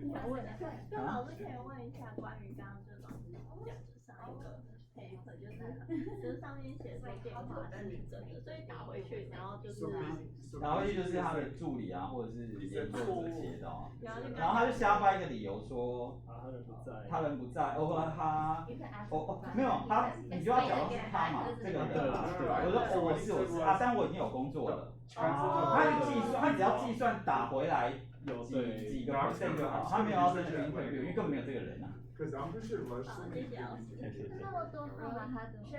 他就是聘很多助理啊，他可能去买一些号码，这个就是他要花的钱。公司不会查到吗？这个是假的 CV。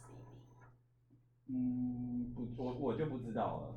那时候还没有那个时候可能没有办法那个年代网络应该还没。因为你看他是5000个假履历寄给1300个才收，对，他不会觉得大量的奇怪的事情有发生，所以我觉得还好。他可能要这样做会比较有办法。电话号码是他们真的可以接到的，因为不这样做他们没办法算那个 callback， 就是有多少人。电话号码本身应该什么女生会偏好选哪种？这个就不应该是没有，对，应该是，不过他可能也还是可以做随机，反正他这里面所有的东西都是随机的，所以他就会很像。其实他只要做一次随机，那他可以问action 就是对，台湾其实也有人这样做，他是做那个政府公共服务，会不会因为你是原住民还是不是原住民有歧视？然后他发现就是他就是 create 很多原住民的名字，一般就汉人的名字。然后公共服务不是会有那个什么199或者是这种什么市民的信箱，他就是寄这个，然后署名，就是用不同的名字。然后他发现会回复的差异没有显著的差异，就台湾政府没有什么那个，这是他的发现，但好像也有可能听起来，因为我觉得那些公务员应该都还蛮认真的。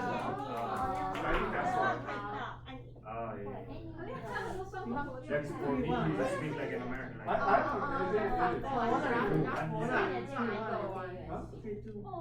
不行。好，那我再跟你。我可以得到问你几岁啊24。热热下课，我刚刚说10点，我18岁。好，那就这样吧。10点下，对啊，他直接说那大概3小时可以后，而且我知道买2那你们有在这边吃东西？就是想在那边吃，但是如果你想要去买高位配备，就是买好了就回来。没有，因为我想就是我想我就可以，因为我现在不是有12点就前就睡了，所以我很看不回去。因为我自己不去啊，我不想逛夜市。怎么样？就觉得还好。非常买菜。日常不行，我因为3土饭。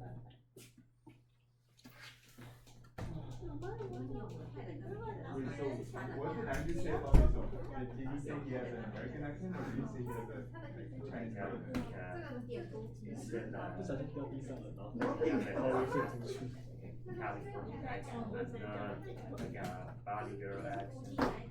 It's like a regular California accent. No, I mean, because he said I have a American accent. Did he say anything about it? I asked, And then what did he he say? said like, but he didn't say like a Chinese or anything. Because we thought about 然后跟我妈出去，然后都不带钱，然后我妈就说：“哎，让我付钱。”然后我说：“行动支付啊。”然后我要行动支付，要行动支付。没有，那我妈出门都不带钱包，我只带悠游卡。我只带我一个人。他说他要买，他说你有没有带钱包？我说钱包是什么？钱包这种东西，没有这种东西，爸爸就是什么钱？我一人出去了。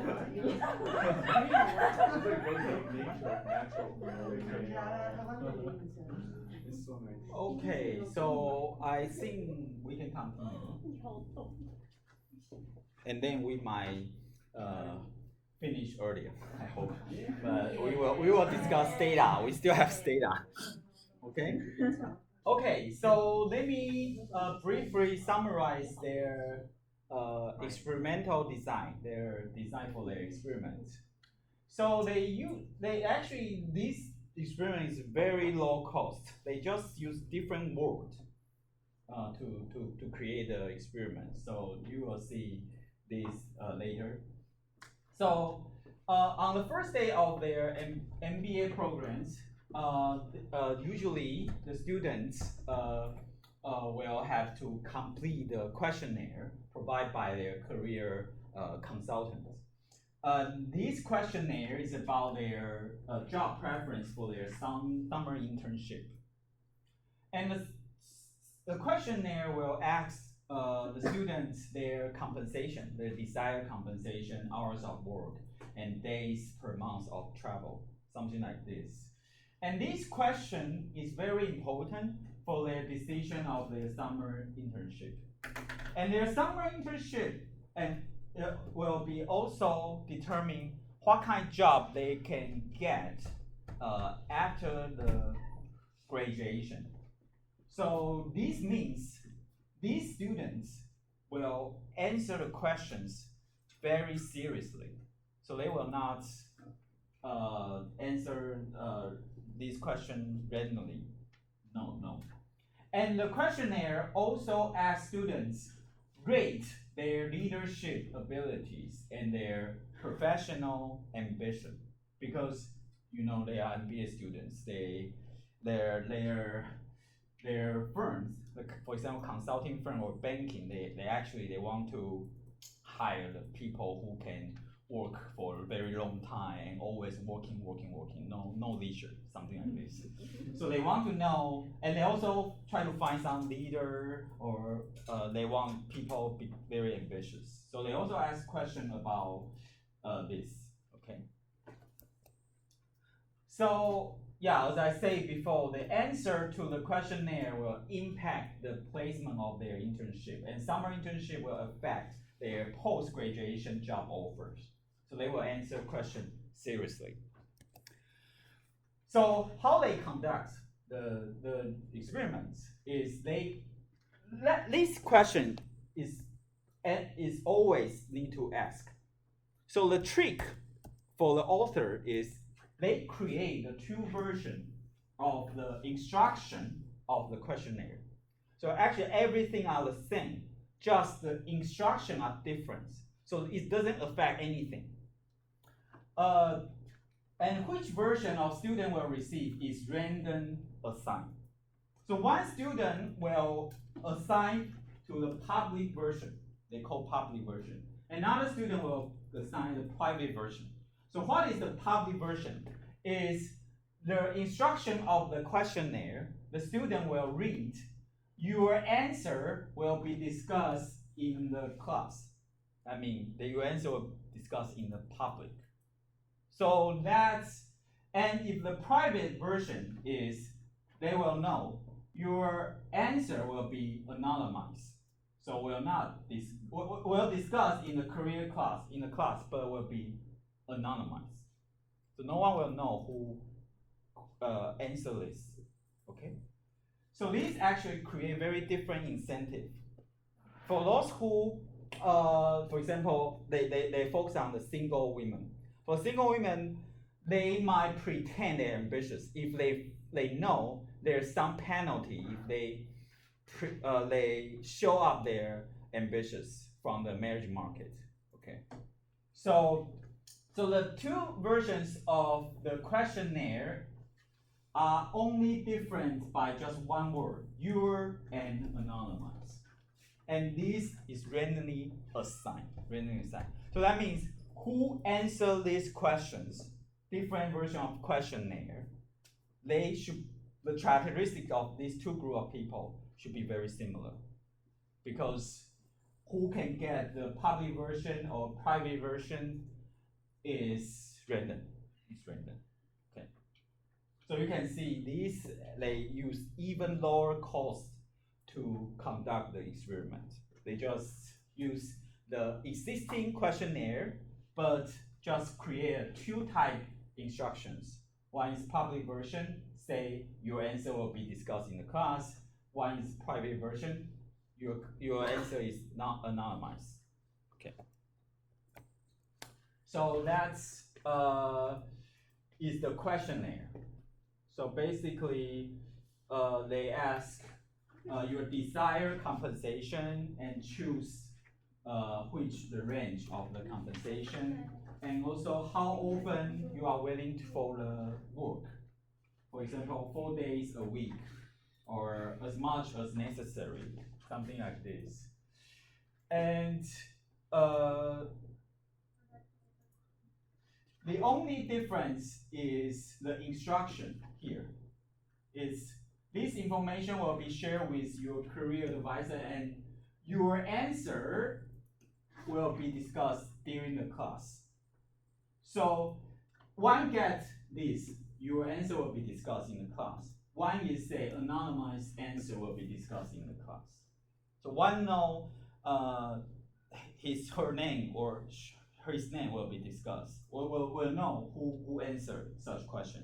And others say no, they don't know. They will not know. Okay, so so basically they compare these two group of people in terms of their marital status and gender. And actually, this group of answer have very different weight in terms of the question here. Okay, so let me show the result. So before showing the main result, I would like, typically when you do the randomized control experiment, you will compare the treatment and control group. So here they have two treatment. One is receiving the private version questionnaire. That means anonymized answer will be discussed in the class. No one know who answered this. Another is public version. That is, they know their answer will be discussed in the class. So that's two treatment. And usually we will compare the characteristics of two groups should be very similar to verify their randomly assigned treatment does work, make two groups of people are very similar. So here they separate for the three within the public and private and public. They also separate for the single women, non-single women. That means they are married. single men and non-single men, and compare their age, whether they have children, GMAT scores, whether they are US citizen, and you can see, for example, the age for the single women. For those who get the private version and public version, they are all 27 years old. And their difference is just 0.2 years. Whether this is big difference or not, it's still you need to do hypothesis testing. So they get the p-value is very high. That means the difference is very small. The t-statistic is very low. So you get very high p-value. That means the probability of rounding reject the null hypothesis, means no difference, is very high. So that means maybe you should accept rather than reject, because you might make a mistake with very high likelihood. Okay. So you can see all the characteristics, their difference have very high p-value. That means they all support the null hypothesis. No difference between the characteristics. Okay, everything actually are the same. So this makes sure the randomized is very good. Make group are very comparable. The only difference is one get a private version, one get a public version. Okay. So any questions for this? So this one, we want the p-value to be higher, right? Because we want to accept the null hypothesis for this portion, right? Yeah. Because we hope there's no other difference in terms of their characteristics. If there's some difference, for example, older people tend to get the private version, that might create some problem, because age also related to your labor markets or your other things. Any other questions? Okay. So then we can compare their results. So that means this basically makes sure everything are the same except the treatment. So then if we find the result, the outcome are different, that must be attributed to the treatment. Okay. And we can make this causality. So the first question is their desired compensation in their first year after graduation. So that basically asks how much you want to earn after you graduate. And they have 4 groups. One is single women, non-single women, and single men, non-single men. Okay, 4 groups. And compare their the grade 1 is private. That means your answer is anonymized. No one knows who answered this question. And the white one is public. That means your answer will be discussed in the class. And you can see for the single women, they tend to, if they know their answer will be discussed in the class, they tend to answer they want to earn less than if they know their names will be protected. And this difference is significant different from 0 or not. We need to do hypothesis testing. So basically they say for if they receive the public version, they say they want to earn $112,000 per year. And it's around 20,000 difference lower than if they get the private version. And this difference actually is very different from the null hypothesis, different from 0. Because the p-value is very small.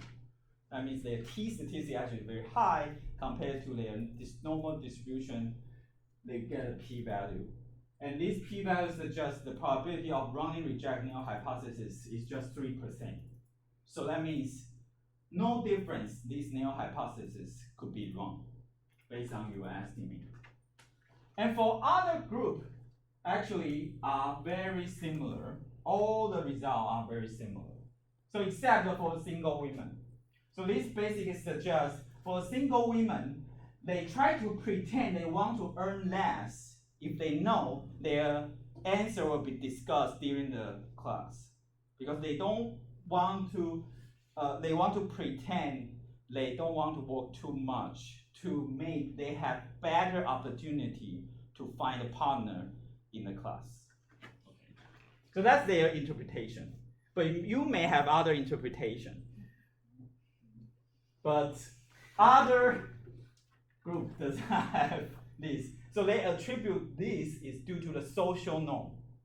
It's not very economic thinking. It's due to some culture. The culture say women might need to stay at home rather than work outside. Such social norm. Okay. And there are also other questions also support this finding. For example, the question how often they are willing to travel for work. So how many days per month? So you can see the single women, if they know their answer will be discussed in a class, they say just 6 days. But if they know the answer is not discussed, they will increase double, 13 days. And this difference is significant. The p-value is very small.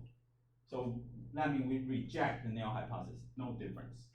And other group are very similar. The difference are very small. And p-value is not significant. It's very high. It's not significant from zero. So it's also suppose such different answer based on the version they get for the questionnaire is only happen in the single women. Okay. When they have some marriage incentive. And this is another question, say student rate agreement with the statement. You tend to lead in your day-to-day interactions. So 5 means strong agree. That means you are a leader, you want to lead. And 1 means you don't really want to lead. And they also find for the single women, they tend to pretend they are not want to become the leader. So the score is lower. And the result is, two group results are very different from 0. It's very different, different from each other. Okay. And others have very similar level of the for this answer. Okay. Okay. They also have the question: you are more professionally ambitious than your most recent work colleagues. They also find the single women try to pretend they are less ambitious if they know their answer will be discussed in the public. Okay, but for other group, no difference. Okay, and they also have the question, maybe all the finding just chance finding, maybe. Maybe just single women always answer, have some problems, so create such systematic pattern like this. So they also use another question which is not really related to the gender issue or the marriage and the working trade-off. For example, the question like you have above average writing skill is not really related to the things we want to discuss here. They find no matter you receive private or public version, single women have no difference for answering such questions. Because this is not really related to whether you are ambitious or you want to work or not. Just say you have good writing skill. It does not mean you want to work or not. Okay. So for such questions, their result, their answer are similar. Okay. Okay. So their result actually have very strong implication to understanding the gender gaps in labor market outcomes. It suggests some gender gap actually is due to the social norm. The women try to avoid to becoming ambitious or want to work a lot. Try to make they can have better chance in the marriage market. So so not only the gender gap may not just due to the education level or other traditional thinking, but also due to this gender norm. Okay, particularly what's different is bad from the husband and wife. That might explain the gender gaps. Okay, so any questions for this example? Okay. Are there any limitations to this?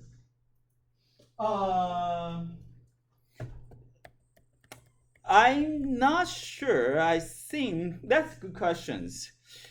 Could be one limitation, but that's always happen in the experiment is whether the MBA students can represent other school students or other program students or other populations.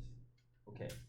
So, but I would say the MBA students, their result might give the lower bound of the gap because these people are actually very ambitious. So they actually may not want to get married, I think. So I would say this difference could be underestimated if you apply the same question or the same treatment applied to other population. Yeah. So any other questions? Okay. Okay, finally, I would like to discuss the threats to the validity of the randomized control trial.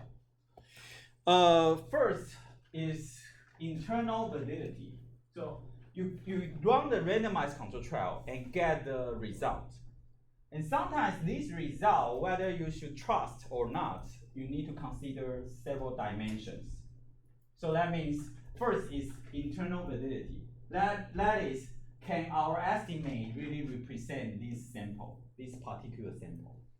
Sometimes it's possible we fail to do so, even the causal effect for this sample, because sometimes maybe you don't really randomize assign your treatment. Some problem happen, so then you do not really randomly assign your treatment. You need to check. Or even you randomly assign the treatment, maybe your sample does not comply. That means some people might randomly get a treatment, but they give up or they avoid to get a treatment. It's possible, but we don't know. For example, the questionnaire, maybe they assign to the public, but they say I don't want to participate answering such questions. So sometimes you might happen non-compliance or attrition. That means you drop from the experiment. And that will make originally you randomly assign a treatment, but due to this attrition or non-compliance, that will make the treatment assignment is not really random. Okay. That's the problem. And another problem could be external validity. That is you need to always consider that our estimate can really apply to other population, and maybe not. And it could be maybe your sample is not representative. For example, you want to know the effect for whole population in Taiwan, but maybe your sample the sample from the NCCU students is not really represent the Taiwanese people, right? So our non-representative program, that means the treatment you use actually is not really represent the treatment you really want to implement. For example, the white sounding name and African sounding name, maybe the name cannot really represent the race, maybe, or represent other things. Okay. So such things, when you do the randomized control trial, you need to consider. Okay. So if you are interested in this, you can read chapter 1 of matrix or chapter 2 of most harmless matrix. So, but typically it's hard to implement randomized control trial for your thesis or term paper. But you can see, you might find some smart way to implement. You don't need to create much cost. Just collaborate with the school and create some question. And it's possible you still can do that and answer very big questions. Okay. So any questions for this? Okay. So finally, I would like to briefly let you know how to use this data. Okay. So today I would like to just let you know how to read the data using this data. Because when you do the data analysis, the first thing is read data, load data into this data. And you can do the following things. So first thing is how to read the data. Okay. So you can see the do file here, c2 read data.do in the link, right? The link.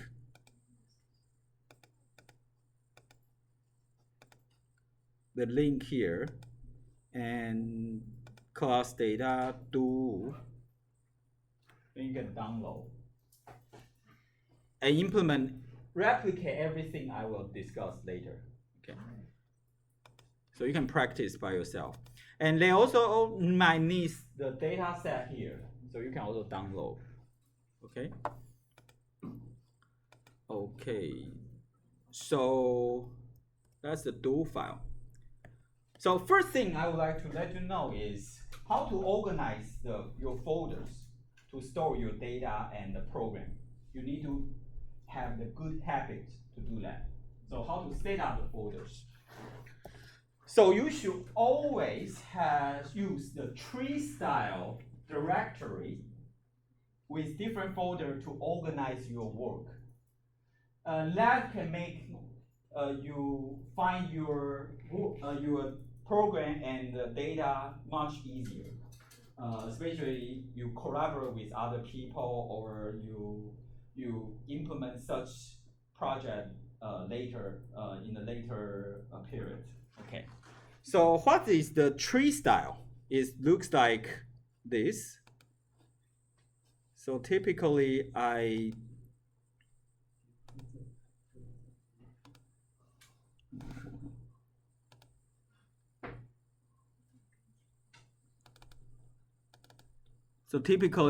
will like do it like this. I will store my program in the do file, the do folder. So I will create a folder for the program, for the code I use. And also I will create a raw data folder to store the raw data, original data. That's the data you don't want to modify. Because if you modify this and make some mistake, later analysis will become garbage. So don't modify your original data. So I will create a folder just store the raw data. And whenever you do some treatment, modify, you will save to the work data folder. Okay. And I also have habit to create a log file folder. But what is log file, I will let you know later in the later class. That's the file that record everything you do during when you implement this data, including the result and comments. So basically, it's a record for everything. Okay. Okay. So usually I will create this do file, this folder, to store the program and data. Okay. Any questions? And you can use different name, not necessarily use this name, but you need to create a folder for this purpose. Okay. Okay. And then you create this folder. Usually I will use a command called global to give the nickname for the folder. And they have several advantages. So here, what is this command word? The global means they announce this word or some word represent these words during when you implement this data. So when you close this data, the computer will forget this. Okay. So you need to implement or implement this code whenever you open this data, and the data will know that this word, the do, represent this path. Raw data is represent this path. Okay, and very similar. Okay, And doing this has some advantage because if you want to read the data, you need to put the folder's name before the file's name. But now you can use do, this word, to represent all of this. Then, whenever you use other computer, you can just modify here without, except modify every command line you have mentioned this folder. So that's much easy, much efficient. Okay. So I will let you know how to use this later. And then there's another command called cd. It's set up the default directory, set up default folder for your data. So cd is change directory. It set up the default folder for this data to look for any file you try to open or try to save. Okay, so what is this means? Whenever you open this data, you will find here. This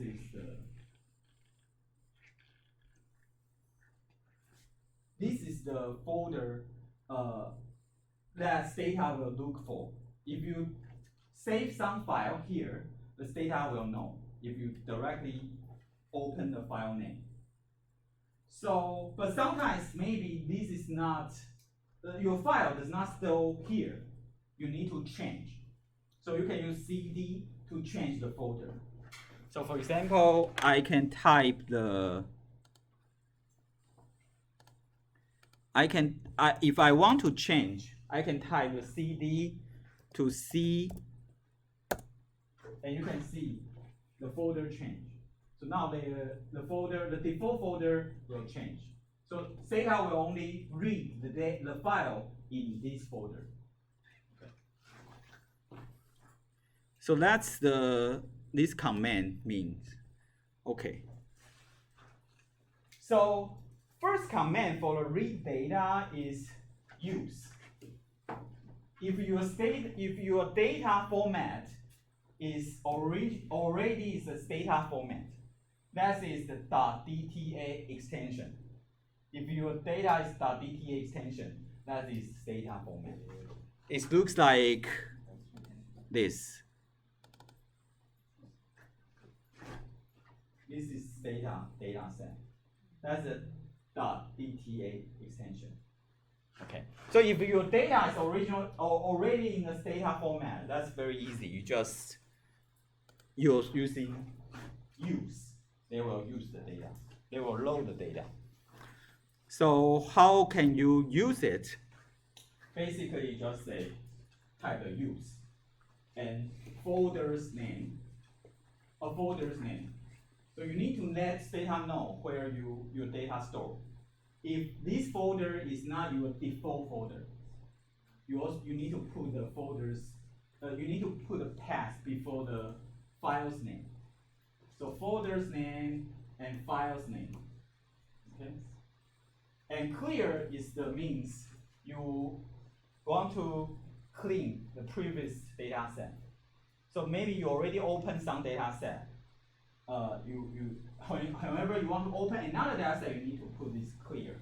It will clean the space. But you can also use the nickname if you already use the global to announce. Raw data represent this. So you can directly use the $sign plus the nickname you create. This will represent this folder you already announced in the beginning of this do file. Okay. So what does this mean? You can open the data and the do file and clear everything. And first thing is you announce your path. So if you want to implement this, you need to change the path here. Because this folder is for my computer, not your computer. Otherwise, if you don't have this folder, the data will don't know what does this nickname means. They will think it's this, but this is for my computer. So that's something you need to change. Otherwise, you cannot implement. So you can implement this. So now data will know do is represent this line, this folder. Raw data represent this very long name of the folder. So later, everything you just use raw $sign raw data, $sign work data, it will represent this very long folder. And if you change to another computer, you just modify this, everything will change. You don't need to change every command line whenever you mention the folder's name. So that's much, much easier. So do you have to always put a $sign? Yeah. What Yeah. if you don't put $sign and you just type raw data? They won't do anything. They won't. They don't know. Okay. You need to put a $sign like this when you want to use this. Okay. So the CD here I just show you. Original data before folder is C. And if you use CD for the raw data, what will be changed? It will change to these folders. So just let me experiment. The default folder change. So that's exactly the same as doing this. Okay. So but this way is much better because if you want to change to another computer, maybe you store in others folder, you just change here. Everything will change later. Okay. Okay. Okay, that's something I have mentioned. Oh no, mentioned. Oh no, this one. Oh, sorry, I forgot. Use. So use, very simple. Use folder's name and data set, and you can load the data. So originally there's no data, and if you implement, you will load the data set. The data already loaded. Okay. Okay. Okay. And you can combine CD and use. So first you change the directory, change the default, and then you don't need to put the folder's name before the file's name because you already changed the file, the folder. So you can practice by yourself. And sometimes maybe you just want to load some variable. For example, these 4 variables. You just put this variable's name and use the data, and they will just load these 4 variables instead of all variables in the data set. Okay, so that's one thing. But sometimes your data set is not stored in the data format. Typically, you might store in the CSV or TXT file, the text files. So you might need to use import delimited to load such type of data into a data and then save to the data format. Okay. So what is the CSV or TXT extension? I think you find it, you notice the TXT extension is a kind of a computer file that is structured in the electronic text. So basically you can, what is TXT is looks like this. The TXT. You can open by your the document and it will look like this. And each line is represent the data. And CSV file is CSV extension is a delimited text. Delimited means separate. That's use comma to separate values. So CSV is comma separate values. Okay. And usually you can use Excel to open. So here, this is a CSV. So you can use Excel to open. And it looks like this. and you cannot use data directly read such type of file. So you need to use import delimited to read it. And very simple, import delimited using file's name. And clear means you basically clean previous data set. And sometimes your data is non-English language. So you can also put some option called encoding, UTF-8. Especially some Chinese character. If you put this, you can read correctly. Or non-English language can read correctly. Okay. So also one thing I would like to remind, sometimes you need to put the command to add more option for the command. Okay. So let me implement the file. Okay. So original one is this, and now I oh, sorry.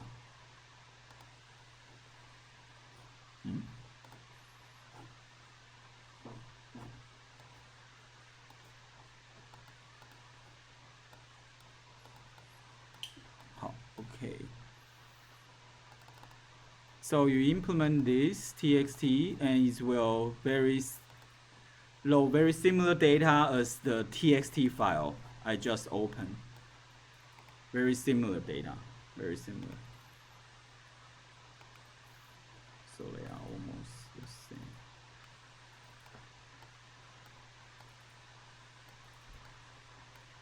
So they are very similar. Load this into this data. Okay. So let's just show you like this. Okay. And CSV also very similar. And you can also do more things, like you want to, this variable names means the first column is the variable names. Okay. So that's the CSV file have. The first column is variable name. And just let data know this. And then they will create a variable name for this. If you do not do that, data will don't know.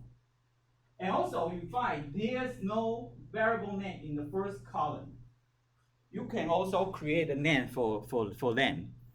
That's, you just put the variable name you want to create by the order. So if you put here, it means the first column. So you can create a new variable called ID. Variable name called ID. And sometimes you might just want to load the specific column and specific row from this file, the CSV file. That you can do. The first column to the third column, and the third column to a column. So they will just load specific column and row to this data.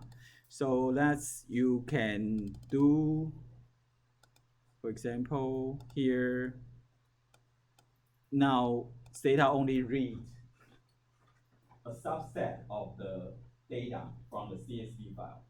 The first three columns and the third row to a row. Okay. That's something. So you can practice by yourself. And after you load it, then you can save to the data format. So save is very easy. Just save and generate, create a name for that data set. So that's the name you need to create by yourself. After you load the data from CSV or TXT file, and you can save. And also specify the folder you want to save. If you do not specify, it will save to the default folders. Okay. And replace is the option. It means you can overwrite the previous version of the file. Okay.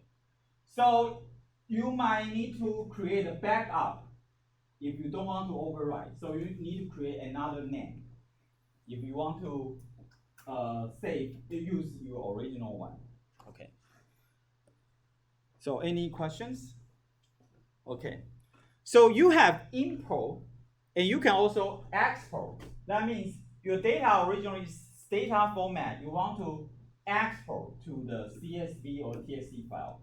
Maybe some some people can only analyze data using the Excel or other thing. You can do it like this for them. And that's very simple. Export delimited, create a new file, .csv. It will generate this new file. And that's exact data as you just create in this data. So that's export. And replace is also override the previous version of this file. Okay. And your file could be Excel files. Sometimes your data might store in the Excel. That means it's .xls extension or XLSX extension. You can use import Excel to do that. And that's very similar. Import Excel, and you can also specify your spreadsheet. What spreadsheet you want to load in. Because Excel has a lot of spreadsheet, right? So you can specify, I want just this spreadsheet rather than other spreadsheet. And also generate the variable name for the data, for the data, yeah. And import, and also you can export, very similar. They can change the data format to the Excel format using export Excel. And also you can create a spreadsheet. So what is spreadsheet is your Excel always have this spreadsheet here. So they will just directly read the data here. Then you may have another. Okay, so this is the, okay. So now you know if the data is stored in the data format, you can use. If in the CSV or TXT format, you can use import delimited. And if it's in Excel, you can use import Excel. So basically, I think 90% of the data formats, you can load it. Or there's another, if your data is stored in the SAS or other, there's another command you can do that. But I do not discuss here. But you can always save to the Excel or CSV and then use the command I mentioned to load into the data. But sometimes the data is in these DAT files. That's very compressed data format. It's American Standard computer something format. And this is basically is store the data using the digit. They use the digit to represent the English. Okay. So in every digit, so you should, if you have this data set, you might use infix to read your data. But it's you have very low chance to face such origin data set. But if you have this, you can use infix. And you just need to know each digit represents what kind of number. So here you need to find some code book to let you know the first 4 digits is represent the year. The next 2 digits is represent this variable. The next 17 digits is represent this variable. And then the data will know how to read it and create these 3 variables. Okay. So if you make some mistake, you might read the wrong number. For example, you think the first 5 digits is year. They will load 5 digits to represent the year, but actually the year is represented by 4 digits. So you can implement this, and you will see there are some difference. Okay. So due to time constraint, I will not implement this, but you can implement to find their difference.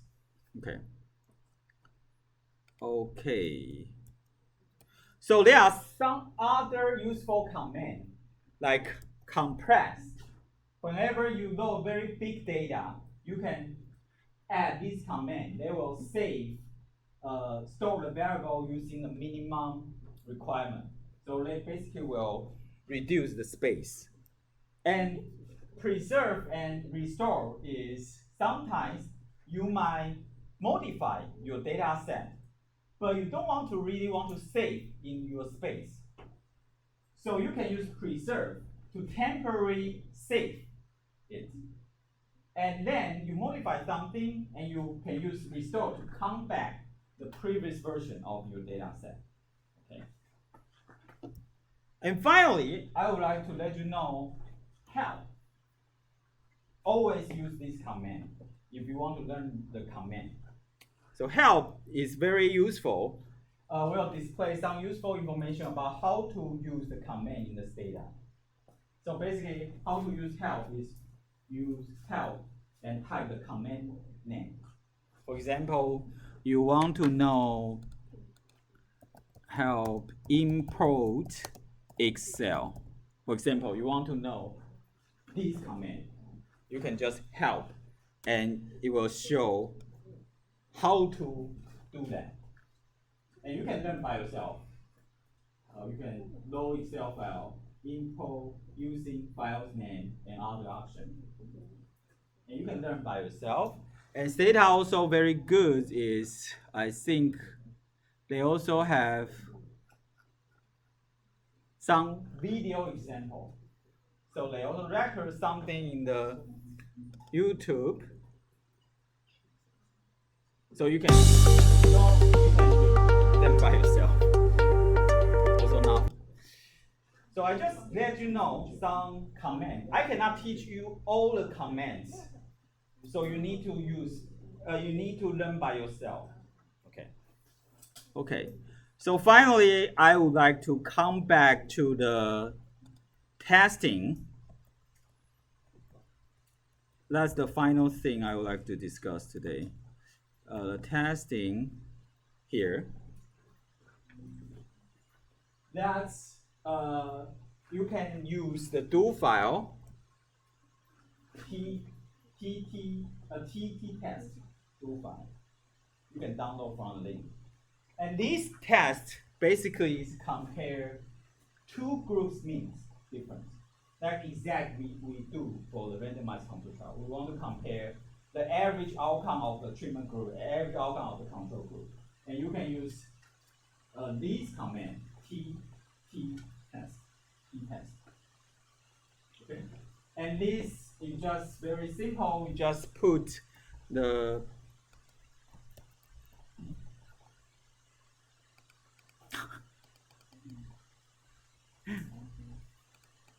oh my God. I think my computer shut down.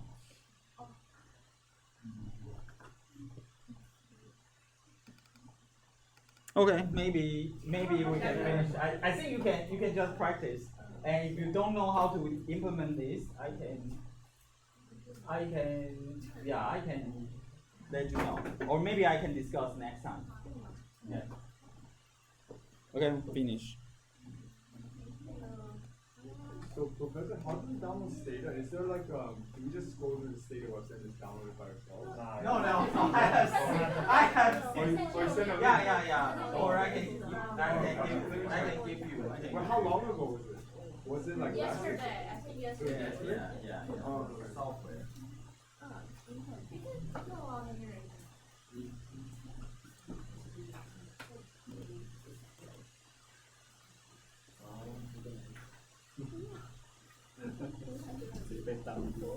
你们有没有学过 Stata？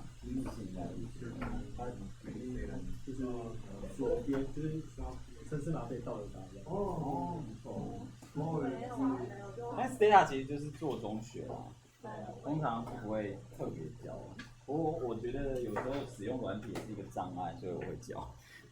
对，有人带会比较。就是带一下，对，带一下，然后剩下就自己要学。我那时候是老师都不跟我讲，然后说你就回去自己上网看，就做一做，就作业就会写出来。对啊，是有可能，但是那个我觉得好像还是会学的不是那么快，就是你要花一点，前面要花很多时间，所以稍微有讲一下就好了。就我第一次学是老师说这个啊，你就看到没事，看我怎么混。那我是拿下礼拜的放影片吗？下礼拜也有上。哦，可以啊，好啊。哦，你有修那个廖老师的课？啊，你没有答案。我刚刚是秀操作，然后打一堆指令，还在不知道怎么证明。对，是怎样？对老师。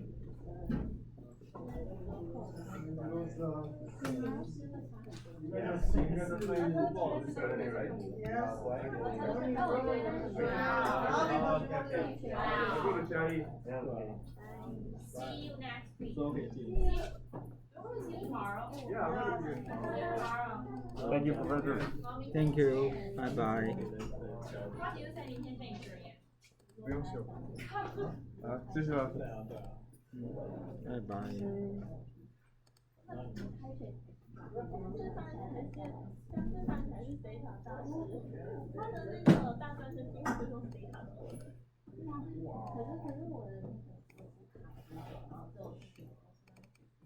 这是你的吗？哎，对，这个。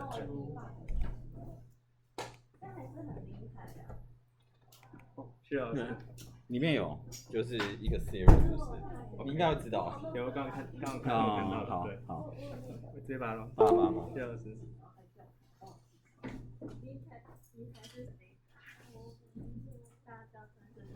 他都习惯就是城市码什么正的码，然后找不到。打。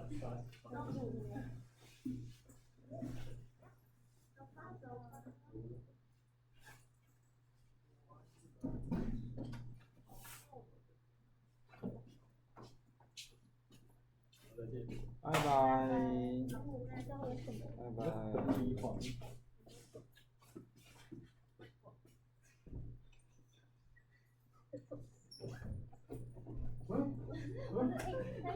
等一下，我再看一次，我要确认一下。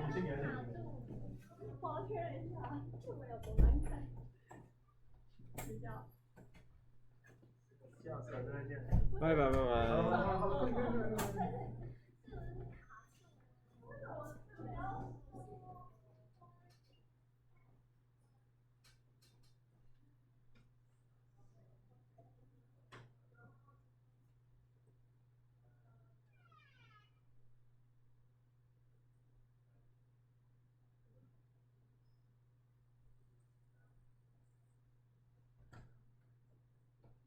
Sorry, one question. What is your office hours?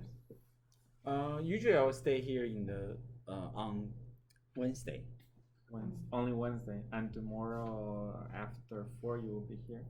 No, but we can have the online meeting if you okay, want. okay. Yeah. So Friday morning, it's okay. Let me check. Online Friday. Or tomorrow after 4 if it's work for you, it's okay. After 4. Yeah.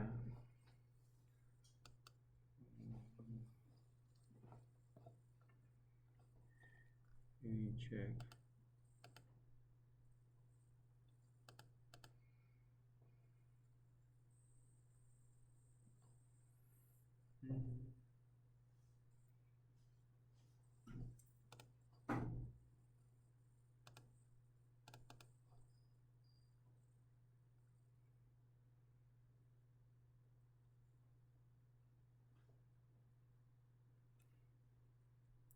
Or when are you free? So if it's online, it's okay for me.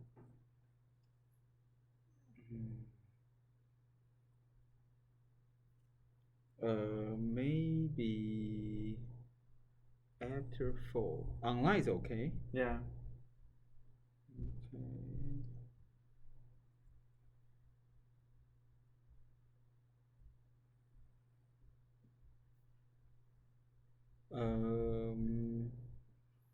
I think we'll maybe be really short, like 5 minutes, just to set what I'm thinking to. Okay. Yeah, maybe 5. Okay. Tomorrow. Okay. PM. It's okay. Is it okay? Yeah. Okay. Oh, I forgot your name. Kevin. Okay. And we can use the Google. Okay. Google Meet. Okay. Yeah. So you will send me the link. Or you can send me. You do you know how to do that? And you don't know that I can send you. Maybe I don't. Yeah. Okay. And you have my email, right? You remember my because I have you and I'm not sure. Or I can send you an email. Okay. Yeah. Okay. Okay. Okay. Maybe you can. Yeah, you can send me email. I mean, you can also create the. I can let you know how to create this. Whenever you open the Google, you can. But it's Chinese. But my computer will be. Yeah. And that you can try to send link to me. Okay. Yeah, I will yeah. do it. Okay. See you. Bye. 我想要问一下，就是你有什么建议的时程是可能是我要就是大概的要什么时候可以完成，什么阶段什么？因为我现在是固定还是会去做会去用，但是有时候还是会觉得有一点不知道该怎么办。就是我自己是会想赶快完成，但是有时候也可能又会忽然有一些状况，或者是我会有点担心，可是不知道怎么去用。我现在是尽量，像是之前讨论，可能我的论文里面可能也要写一些有关台湾疫情的 background 一些介绍，或是问防控的这个概念什么的。像这种东西，我就觉得比较是一定可以自己先去找资料做的，所以我就会先用中文去把它写下来，就是至少都有一个初阶的东西这样，然后。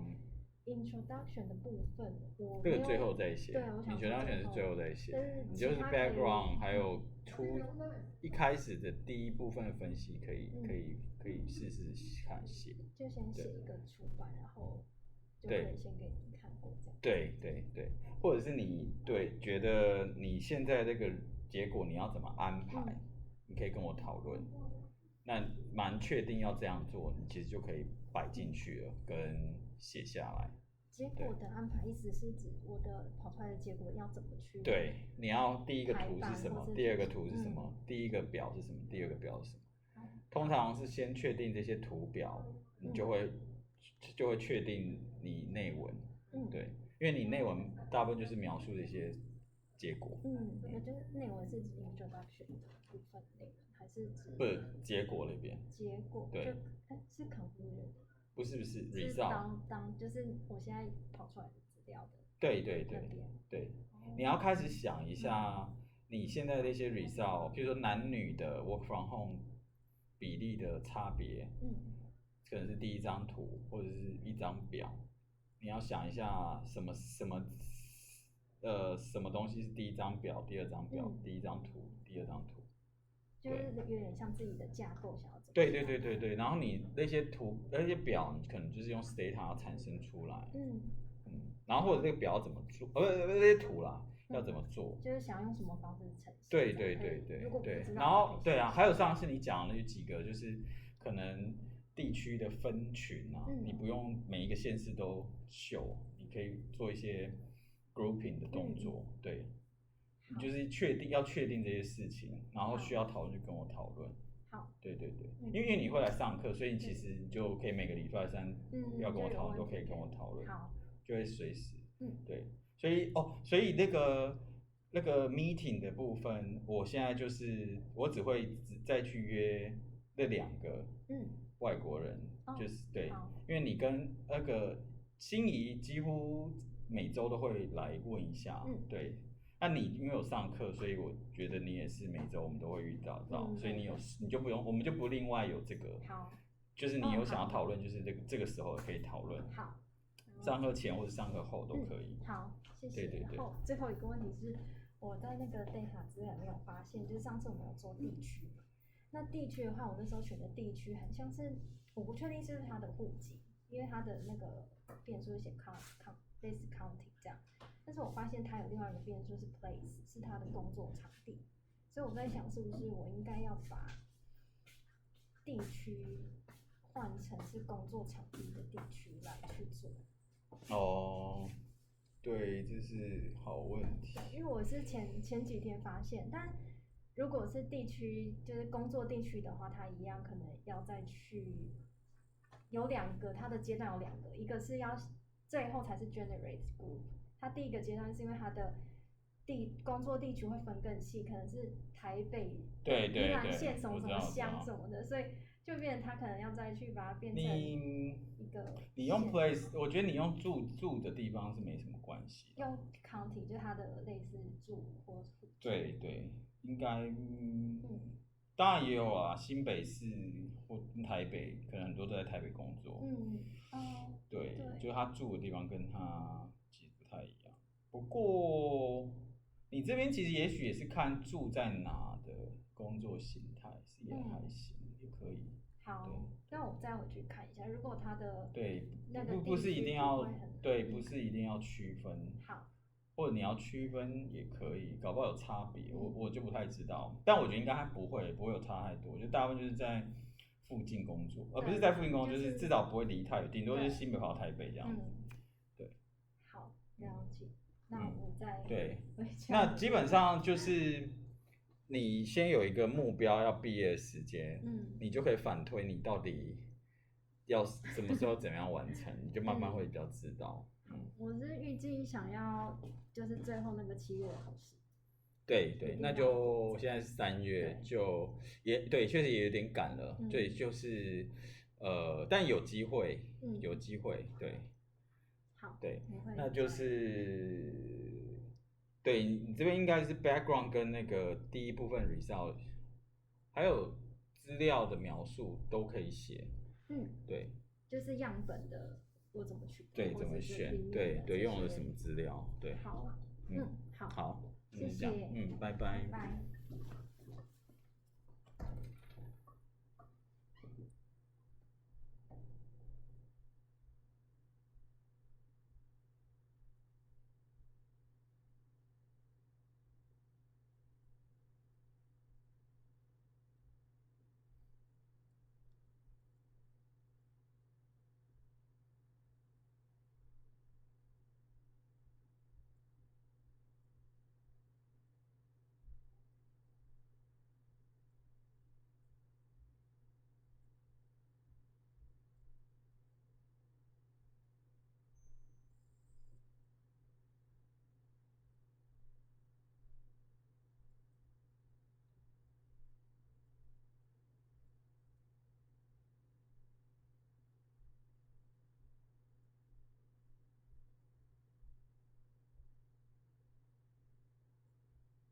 啊，这么麻烦。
这样麻烦呢。